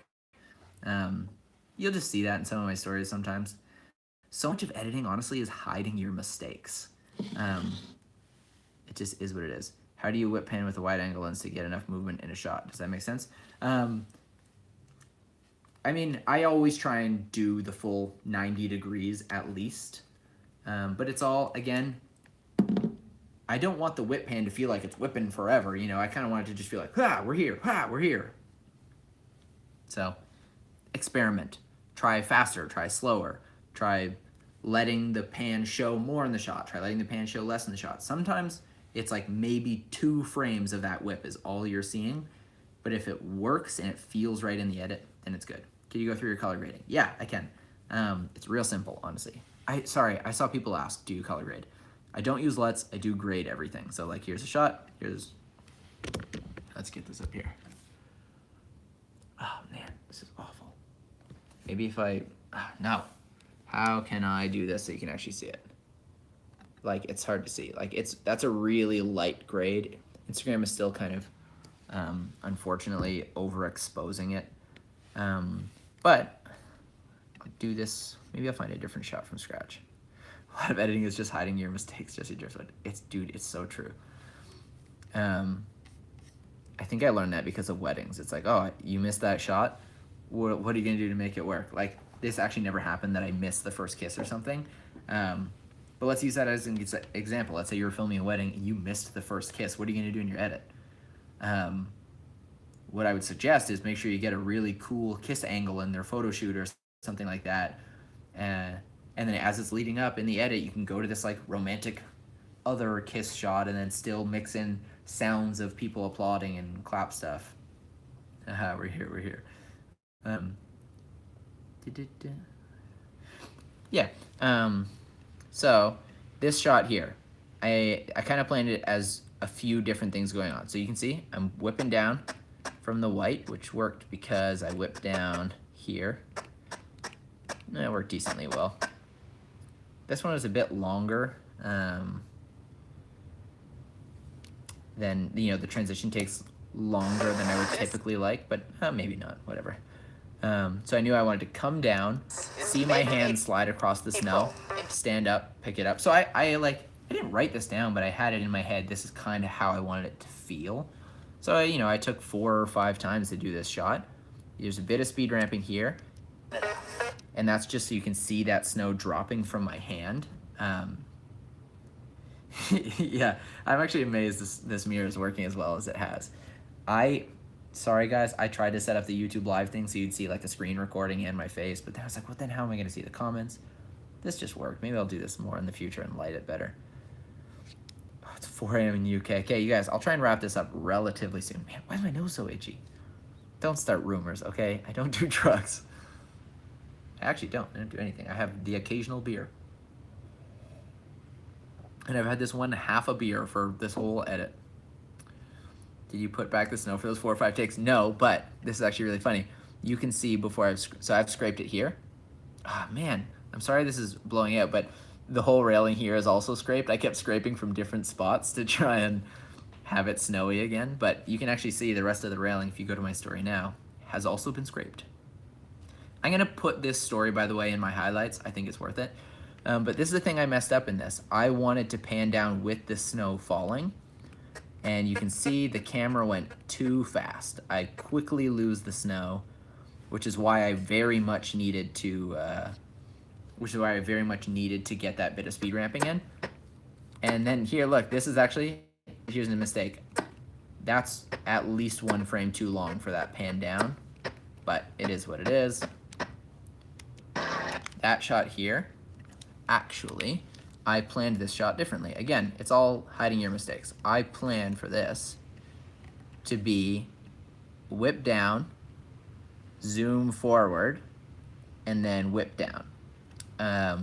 But because of those 15-second timelines, it just didn't work. So I was just like, I'll just have the whip down, start a new story here. No big deal. So this next story, I wonder, is there a way to make this... you guys, I'm so stupid. Look, turn the brightness down on my computer. Boom, magic. Can you guys still see fine? Probably. I expected to have to turn my laptop sideways. No, any plans to visit Chicago? Not right now, but maybe in the future. So then this stuff of me cleaning the car. Originally, this story was just going to be, look at the snow, and then here's people in the snow. I was going to do this real quick. And then my wife was off work, and I was like, oh, I should get her to take an Uber. I don't have a car. Brandon does. He was like, oh, I can pick her up. And I was like, oh. And he's like, well, you can also just take my car. And I was like, oh, perfect. I'll take your car. So I was going to clean off the car, and I wanted to keep shooting my story and just run the car while, like, so it could warm up a bit. And I was like, well, I might as well set up the camera, which is this shot. I might as well set it up inside and time-lapse me. Why'd you turn the brightness down? Oh, because it was like overexposing everything. Can't even, oh man. Can't even thank you enough. I started doing stories because of you. A restaurant hired me for a week for their stories. That's so sick. Okay, I just want you to know, I've had quite a lot of messages now, people being like, either I just started doing video or I started doing video because of your stories and have already booked a client. I think that's the absolute coolest thing. So thank you so much for that. So yeah, I set up this camera. I was just like, I'll just time lapse cleaning off the car. And then I ran inside because Brandon, you know, he lives here in the house with me and my wife and his wife and their dog and my kid and our other friend Shannon. It's a big house, okay? And I just ran inside. You know, he knows how to use a camera. I was like, hey, would you mind just filming a couple clips of me cleaning off the car? So he got one. I didn't even expect him to come off the porch. I was like, just keep your shoes on or whatever. Don't put a coat on. So he shot one, got a little closer, got a little closer, got a little closer. And then I just like grabbed the camera for this one kind of POV, like POV shot of me doing this. This was another shot. I had transitions in it. Excuse me. Didn't use them. Just didn't need them. In fact, you'll see, I do a lot of transitions that I don't use. So this audio here, this next part is the like. I'm gonna go pick Emma up from work because obviously I am. So this is called a J cut. So J cuts and L cuts are basically when your audio or visuals are like cutting over. So J, the other way would be an L, unless I got that wrong. This shot was planned. You'll see it was a whip transition. I'm gonna go pick Emma up from work because obviously I am. But I didn't have any shots that whipped that same way. And while I would typically just reverse it, I think people know what my house looks like and what the background looks like enough. Why is that even a question? Are you gay? No, I'm not. Shannon is. He lives here. He's like one of my best pals. No, I have a wife and a child and another child on the way. From straight marriage. Do you ever use a GoPro? This is a great question. I currently own a GoPro Hero 3 Black. I lent it to someone. I don't know who. It's just gone. So that's too bad. I was using my friend Kevin's GoPro Hero 5 Session for a while. He just kind of let me borrow it. And I was shooting a story, and I set up a time-lapse on a bus, rode that bus home from the airport for like an hour. Sure, great time-lapse. Forgot it on the bus. So that's just gone. Dude, Andrew, awesome to see you. Thank you so much. So cool to see your workflow. Super inspired by your work. I really appreciate that. So I lost this GoPro, which was a bummer, as you can imagine, because then it's like, man, I gotta buy a GoPro and I don't get to keep it. So that's too bad. This is gonna lead into it. I'm doing a photo for a campaign with Best Buy tomorrow and that espresso machine. But part of that campaign, I'm also getting a GoPro. Like I have to make a video in the summer using the GoPro, but it's gonna be with Dorothy, an ice cream. So look forward to that. So I get to have a GoPro again, and my friend Kevin was basically like, just buy yourself a GoPro, leave it at your studio. If I ever need it, I'll use it. But he's like, I use all your gear all the time anyway, so, you know, he's like, don't worry too much about replacing my GoPro. I was gonna sell it anyway, so he was very gracious. Yeah, doing 3 photos and maybe a story for Best Buy, actually. Anyways, the point is, I do whip transitions. Sometimes they don't work. This one, when I was like, I'm gonna go pick her up, I whipped right. You can see me whipping the camera right. I knew the weathers were really bad. The weather was really bad. I wasn't gonna film while driving someone else's car in an ice storm. So I was like, I'll film that shot and then I'll whip pan when she's getting in the car. Literally doing that, just hoping that she would say something getting in. And she kind of says like, she says, what the heck? And I forgot to turn the wipers off and it sounds like farts and everyone commented. Yeah, they really do.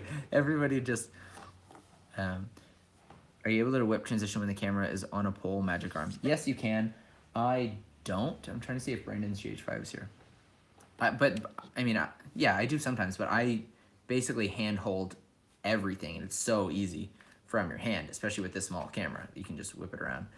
Yeah, the farts. That's silly me.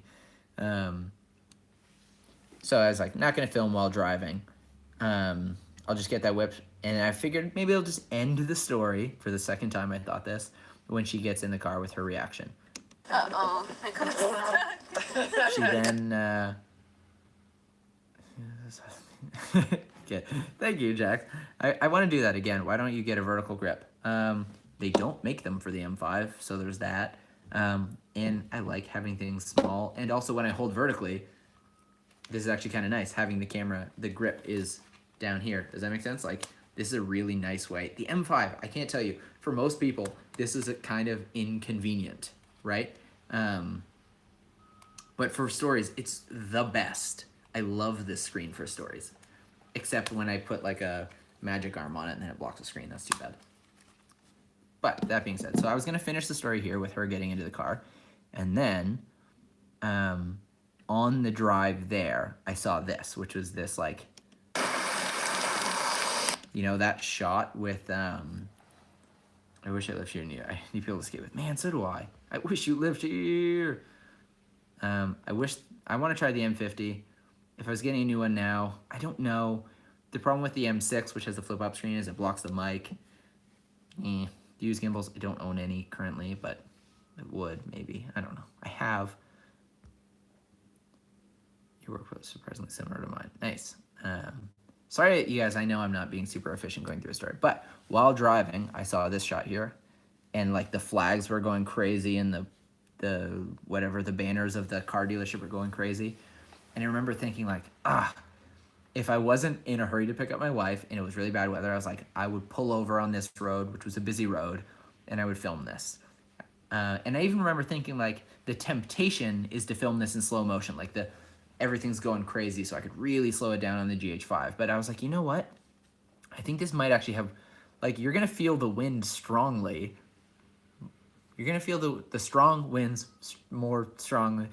Whatever, you're gonna feel it better if it's actually in regular speed, because it's so like, I'll turn this down again, like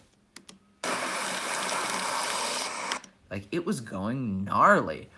So I actually consciously chose to get this at 24 frames a second. And while I often ignore the 180 rule of, you know, double your frame rate, for this I wanted to make sure there was the motion blur for things, like a natural motion blur. So this is shot at like F10 or something.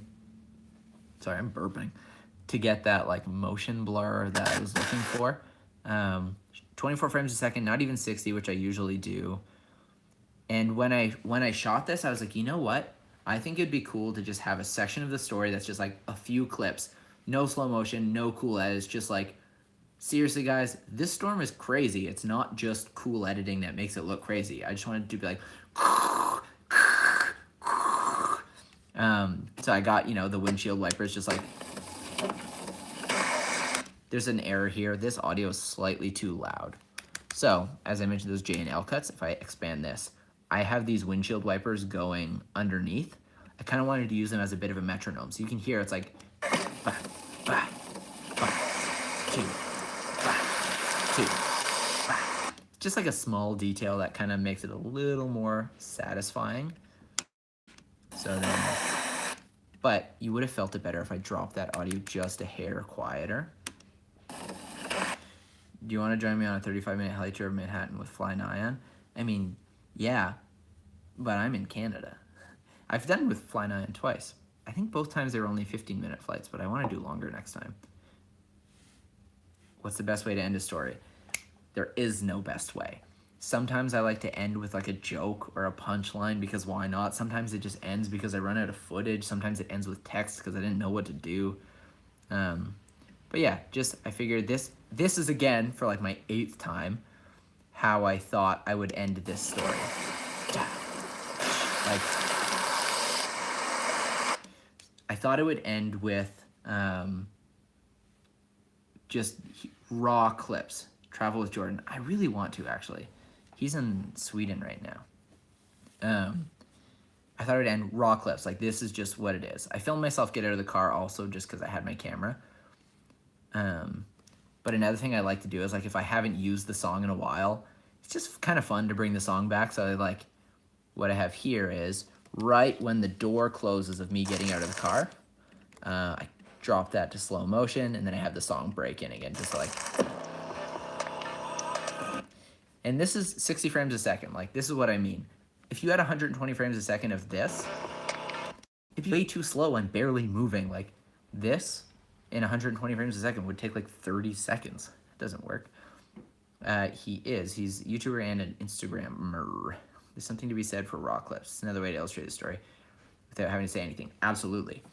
I think editing says so much, but sometimes not editing says quite a lot too. Last year, I'm heading to Toronto for my first time next Sunday. Sick. That's awesome. So then I was like, you know what? I'll just film. I'll end it with me getting into the car or into the house. Did Best Buy approach you for the campaign? So I actually was approached by, how do I describe her? I mean, I guess she like runs an agency of sorts. Like she was working with Best Buy and needed to hire people for this campaign. And she approached me a little bit earlier because she had posted on her Instagram story. She was like, I had this idea of like making a mini TV show on my Instagram story. It's like, would you guys want to watch that? Do you know anyone that does that? She said she got a ton of messages from people being like, you need to look at Jesse Driftwood stuff. She did. She loved it. She reached out. Then she was like, by the way, there's this potential campaign for Best Buy. Would you want to be a part of it? She kind of outlined what it was. And it's basically a campaign for like special days. And so they're like, there's various items that you can do a photo of from, and then there's like a list of special days. You know, it could be like, I had a lot of freedom with it. So like, I had this one that I wanted to do for Dorothy's birthday, which didn't quite work out because of things, but yeah, a lot of freedom. And so one of the items that I could have gotten was a GoPro. And so I'm gonna use the GoPro for ice cream video with Dorothy. And it's just gonna be fun. Like it's the kind of video, two things. I don't wanna sell you guys on things like with ads on things that I don't believe in. Best Buy, like what's not to believe in about Best Buy? They're a store that sells you like tech equipment. I love tech equipment. So A, it's a brand I would work with. B, it's a GoPro. I'm a filmmaker. GoPros are kind of a staple in filmmaking. Great. C, I'd be making a video of Dorothy eating ice cream, which is a video I'd make anyways. So like, all of the things add up. Can't wait to see you, Peter and Maddie, at Casey's 368. I hope so. I mean, I know like some people there. I don't know Casey well, but I did technically work with him. So we're getting to the end of this story. It's just slow motion of me going in, and the song cuts, right? Oh. Right when my wife forgets to hold the door for me. But I had a bit of extra time, so this is when I was looking for an ending. And I didn't have any video of me saying like, yeah, so this is spring. So I just added a little beach tree emoji and a question mark. And then the drop of the song once more, and I just lifted it like 9 decibels or whatever so that it was really loud. And when you play it in here, it's just gonna be loud. Like it plays normal, but because it, like you can see it's way over the limit, when you export it, so much of that's just fuzz. So that's a trick. If you want to do that thing that people do in funny YouTube videos where it's like, just crank the audio and then export it, and that's what you get. Yeah, just, I don't know. I think that's funny. I just think it's funny. Something that I haven't really talked about is I'm still also pretty particular about where my ins and outs of music are. So this last section here, you can see like it starts right on the drop. So it's like, yeah, comes in, right? Sounded bass boosted. Yeah, you should hang with Sarah, John, Sam, and Craig more. Yeah, we gotta go to New York more. I mean, you know, I know them decently. I actually forgot to meet up with Sam when I was there, and I feel kind of bad. I don't know. It was kind of a wind of a trip, but I want to get back. But you can see this song, if I just mute this, ends on like, I didn't fade out or anything because there was other audio going, but you know, I like having the ends of things be rounded out nicely. Join Casey's 360. I want to. What mic do you use? So I use a lot of different mics. I own, this is ridiculous, and I'm not trying to like flex or anything.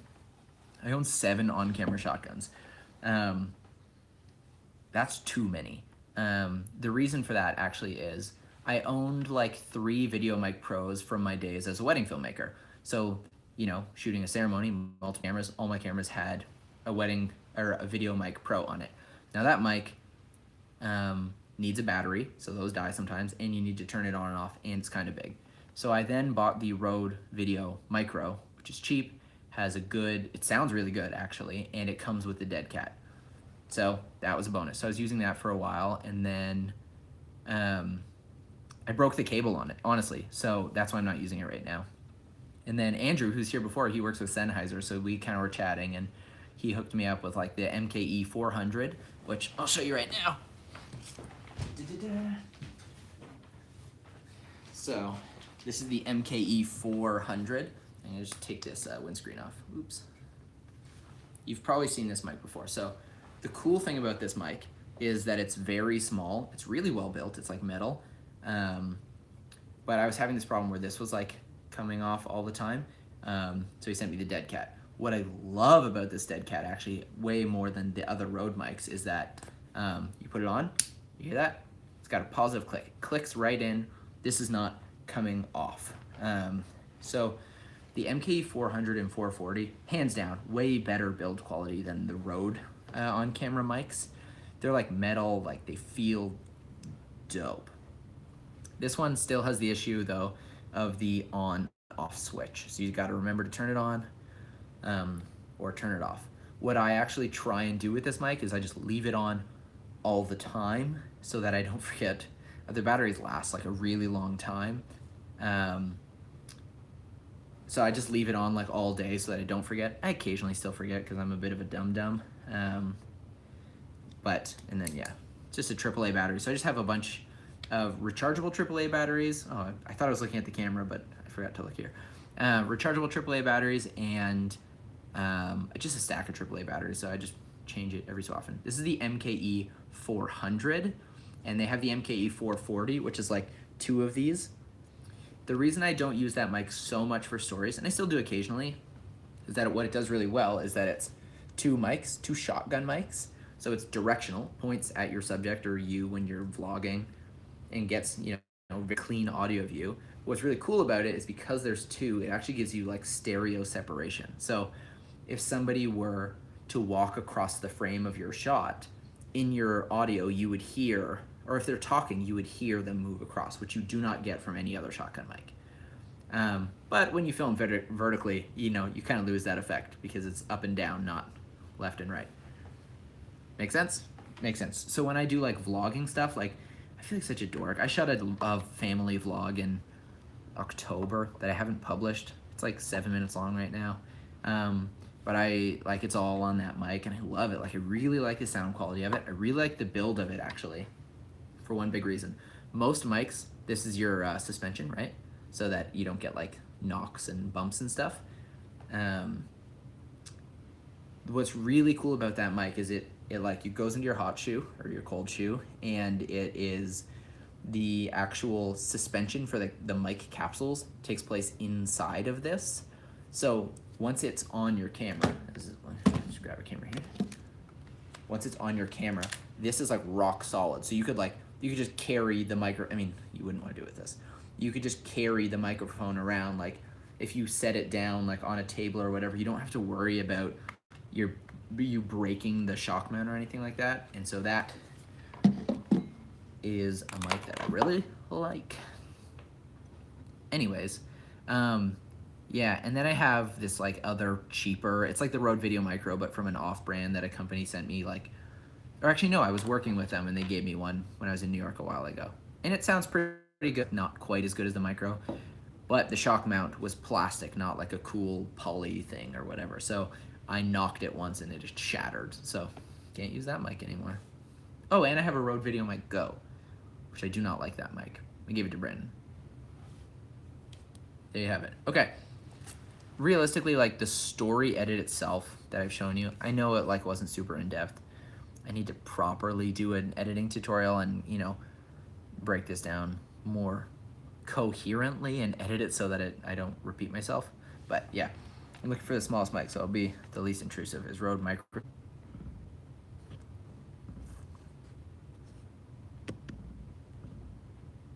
Hey, are we back? So this mic I actually think feels like, look at that. It feels the least intrusive because of how small it is. The Rode is like a big puff ball on top of it.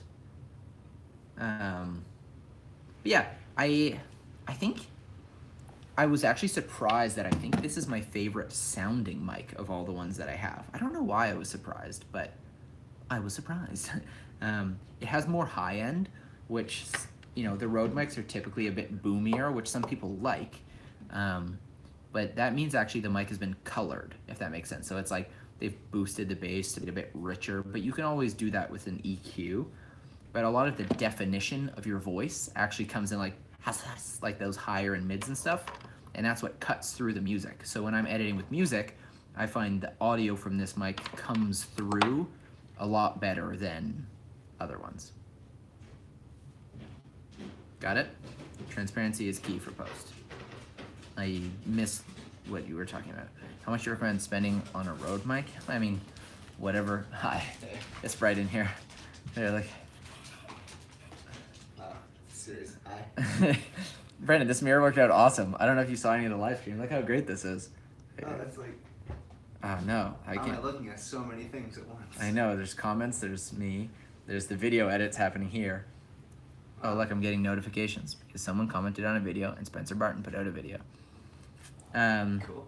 Anyways, try and get back to these questions. What's up, Brandon?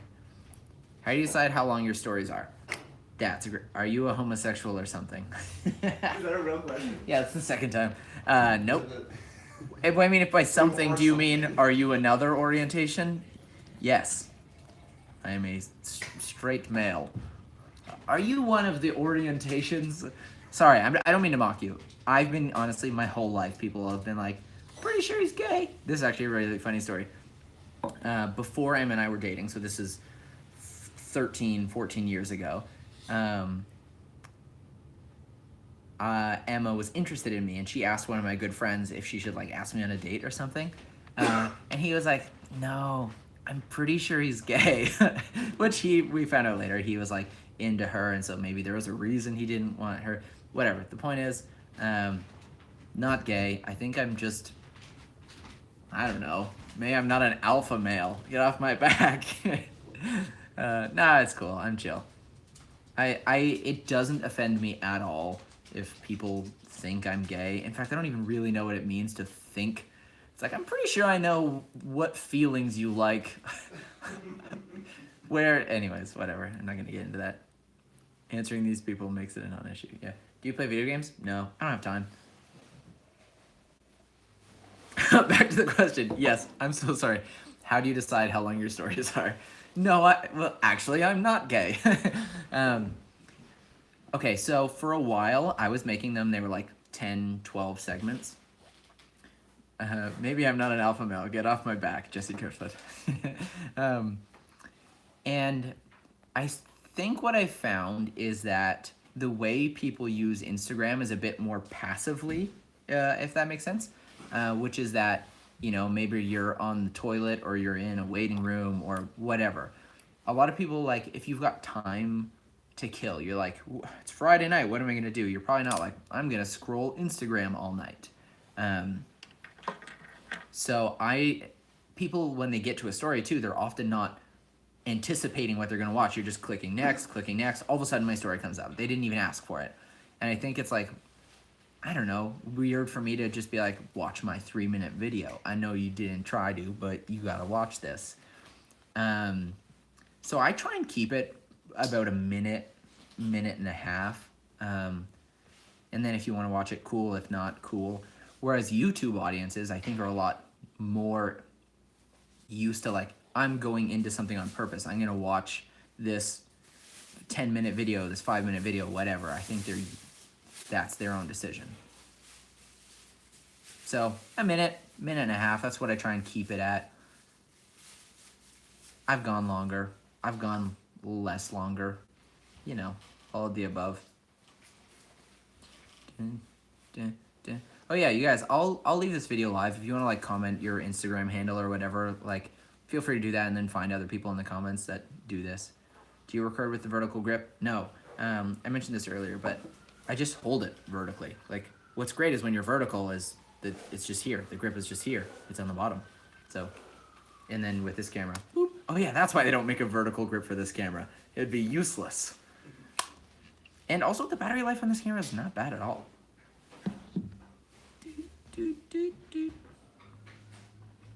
Okay, guys, we have been on here for 2 hours. I think I'm maybe gonna call it. I don't know. Like, here, let's do like 3 more questions. And I'm sorry, like Adventure Allure, I've already answered that. So the answer is in the thing. if you want to watch it or whatever. Talk color grading. Yes, sorry, I said I was going to do that. All right, this is going to be super simple. So let's take a shot. I'll show you front to back what I do with it on a timeline. Here it is over here, right?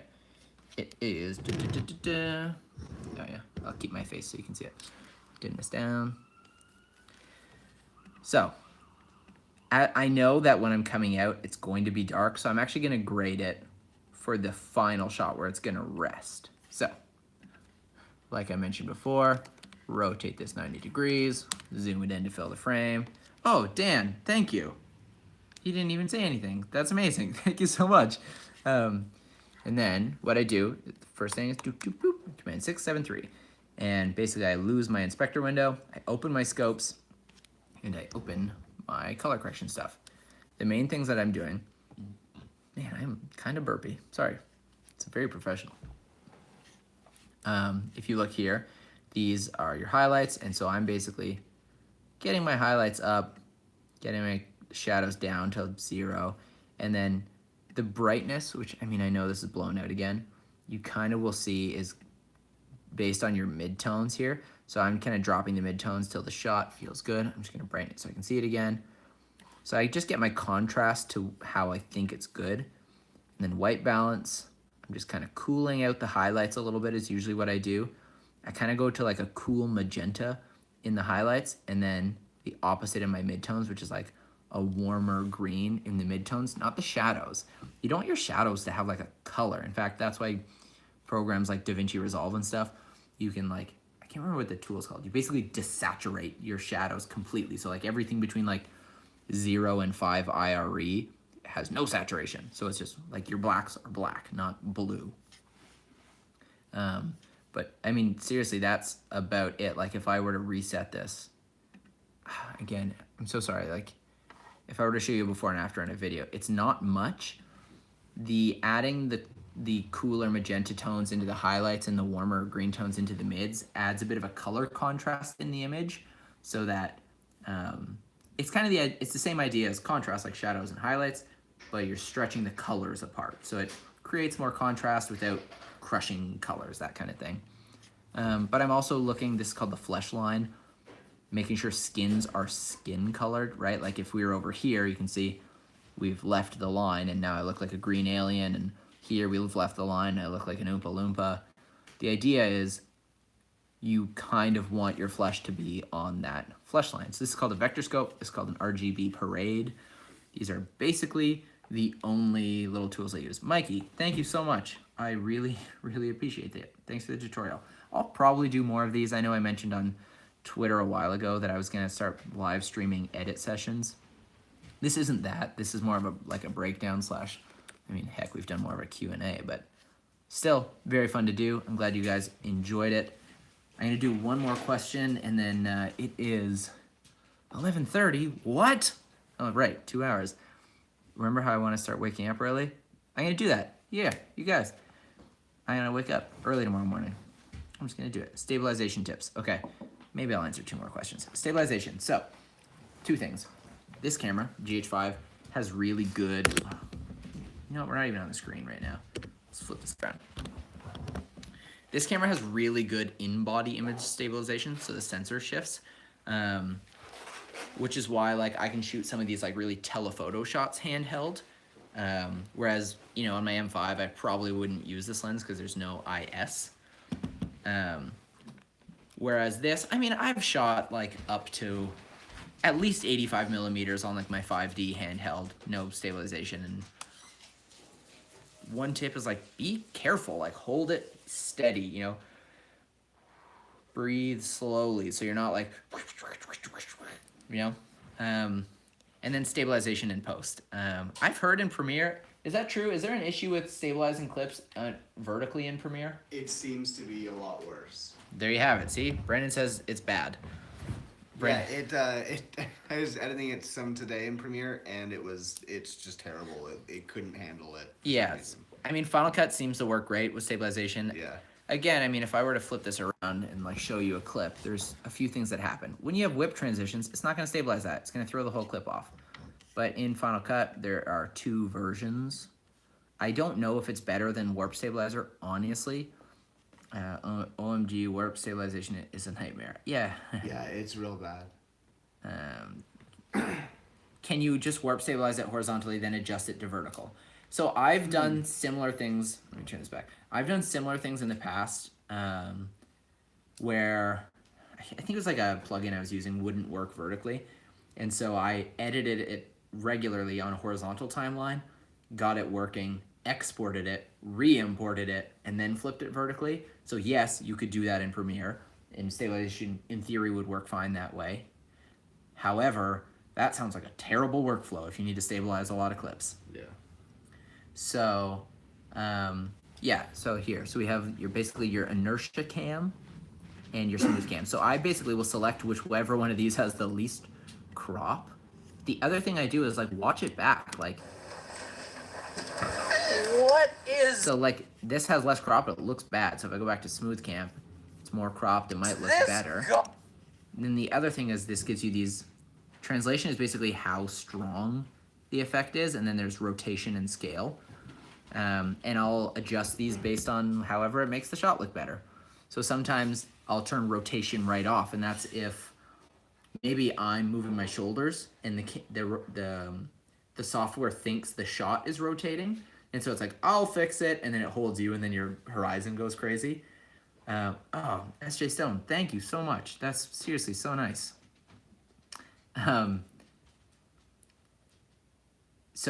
So basically I turn off rotation so that it's like ignoring that section of stabilization. So that's helpful. But don't rely on stabilization. Get experience with stabilization in post and know how much it can work and how much it can't work. You know, like I know when Final Cut stabilization is going to save a shot, and I know when it's not going to save a shot. So I'll like handheld on a 5D Mark III, I've done like hyperlapses, and I'm just like watching the shot, being very careful, making sure that something in my frame, at least in the distance, is staying roughly in the same spot in the frame. And then I know, as long as I'm not like being crazy, if I'm being very meticulous, it'll be able to do it. I'm not looking for Final Cut to do wonders. I'm looking for it to just polish off what I've already done. I'm assuming warp stabilization is the same. How do you master clips together and make it look so cool? I did answer that question kind of a bunch throughout this. A lot of it is trial and error. Figure out how fast your whip is gonna take, how long the whip is gonna show for, that kind of thing. It comes down to feeling. Will you put all 900 stories on your channel? No, I will not do that. And also we're at like 1,400 now, bless up. What I am gonna do is I'm gonna make some compilations. So like, you know, last August, I went on a trip to the East Coast with like my wife and daughter and then our friends and their daughter. And I think I'm gonna post like all the stories from like that trip into one little compilation. It'll be called Lobster Fest, or I don't know, or like, he ate what? Just kidding, I won't do that. But you know, yeah, a New Brunswick compilation. I think I'll make, I don't know, trying to think of other things. Oh yeah, like when I've gone to New York or Austin, like those compilations, trips, all of Hawaii, like all of that into single compilations. That makes sense?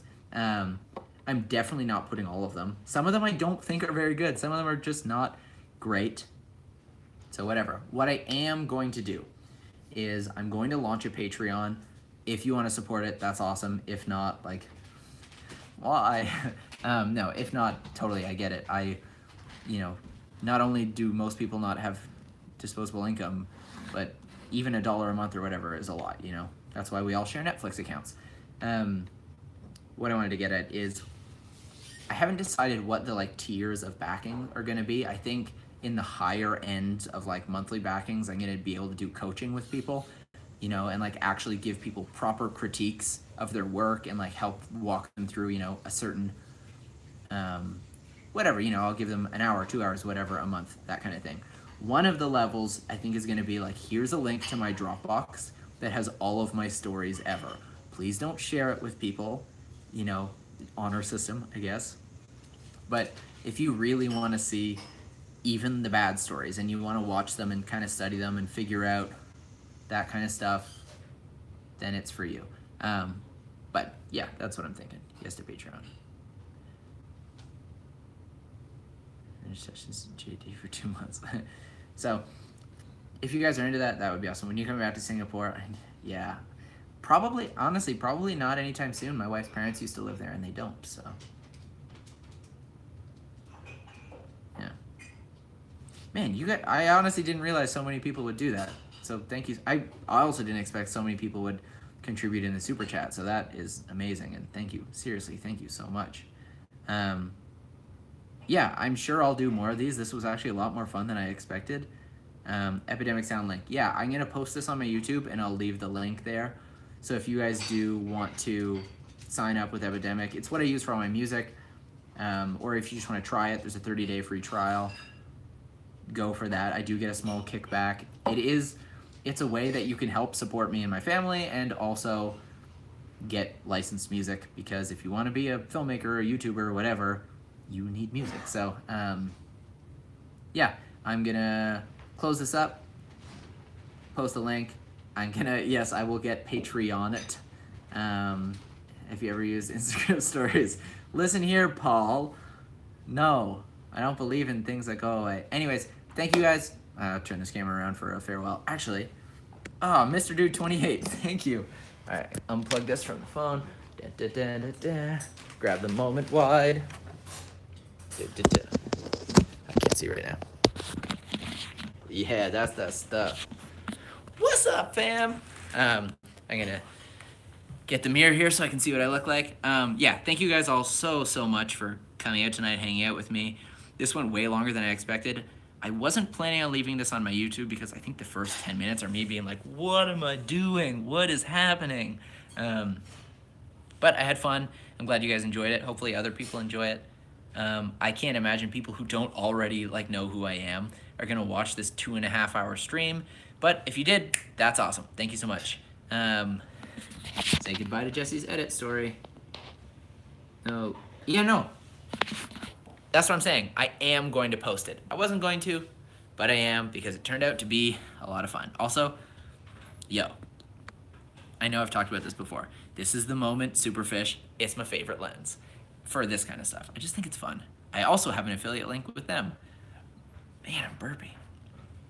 So if you want to buy Moment lenses, I have a link. It gets you 10% off, and then I think I also get 10%, maybe?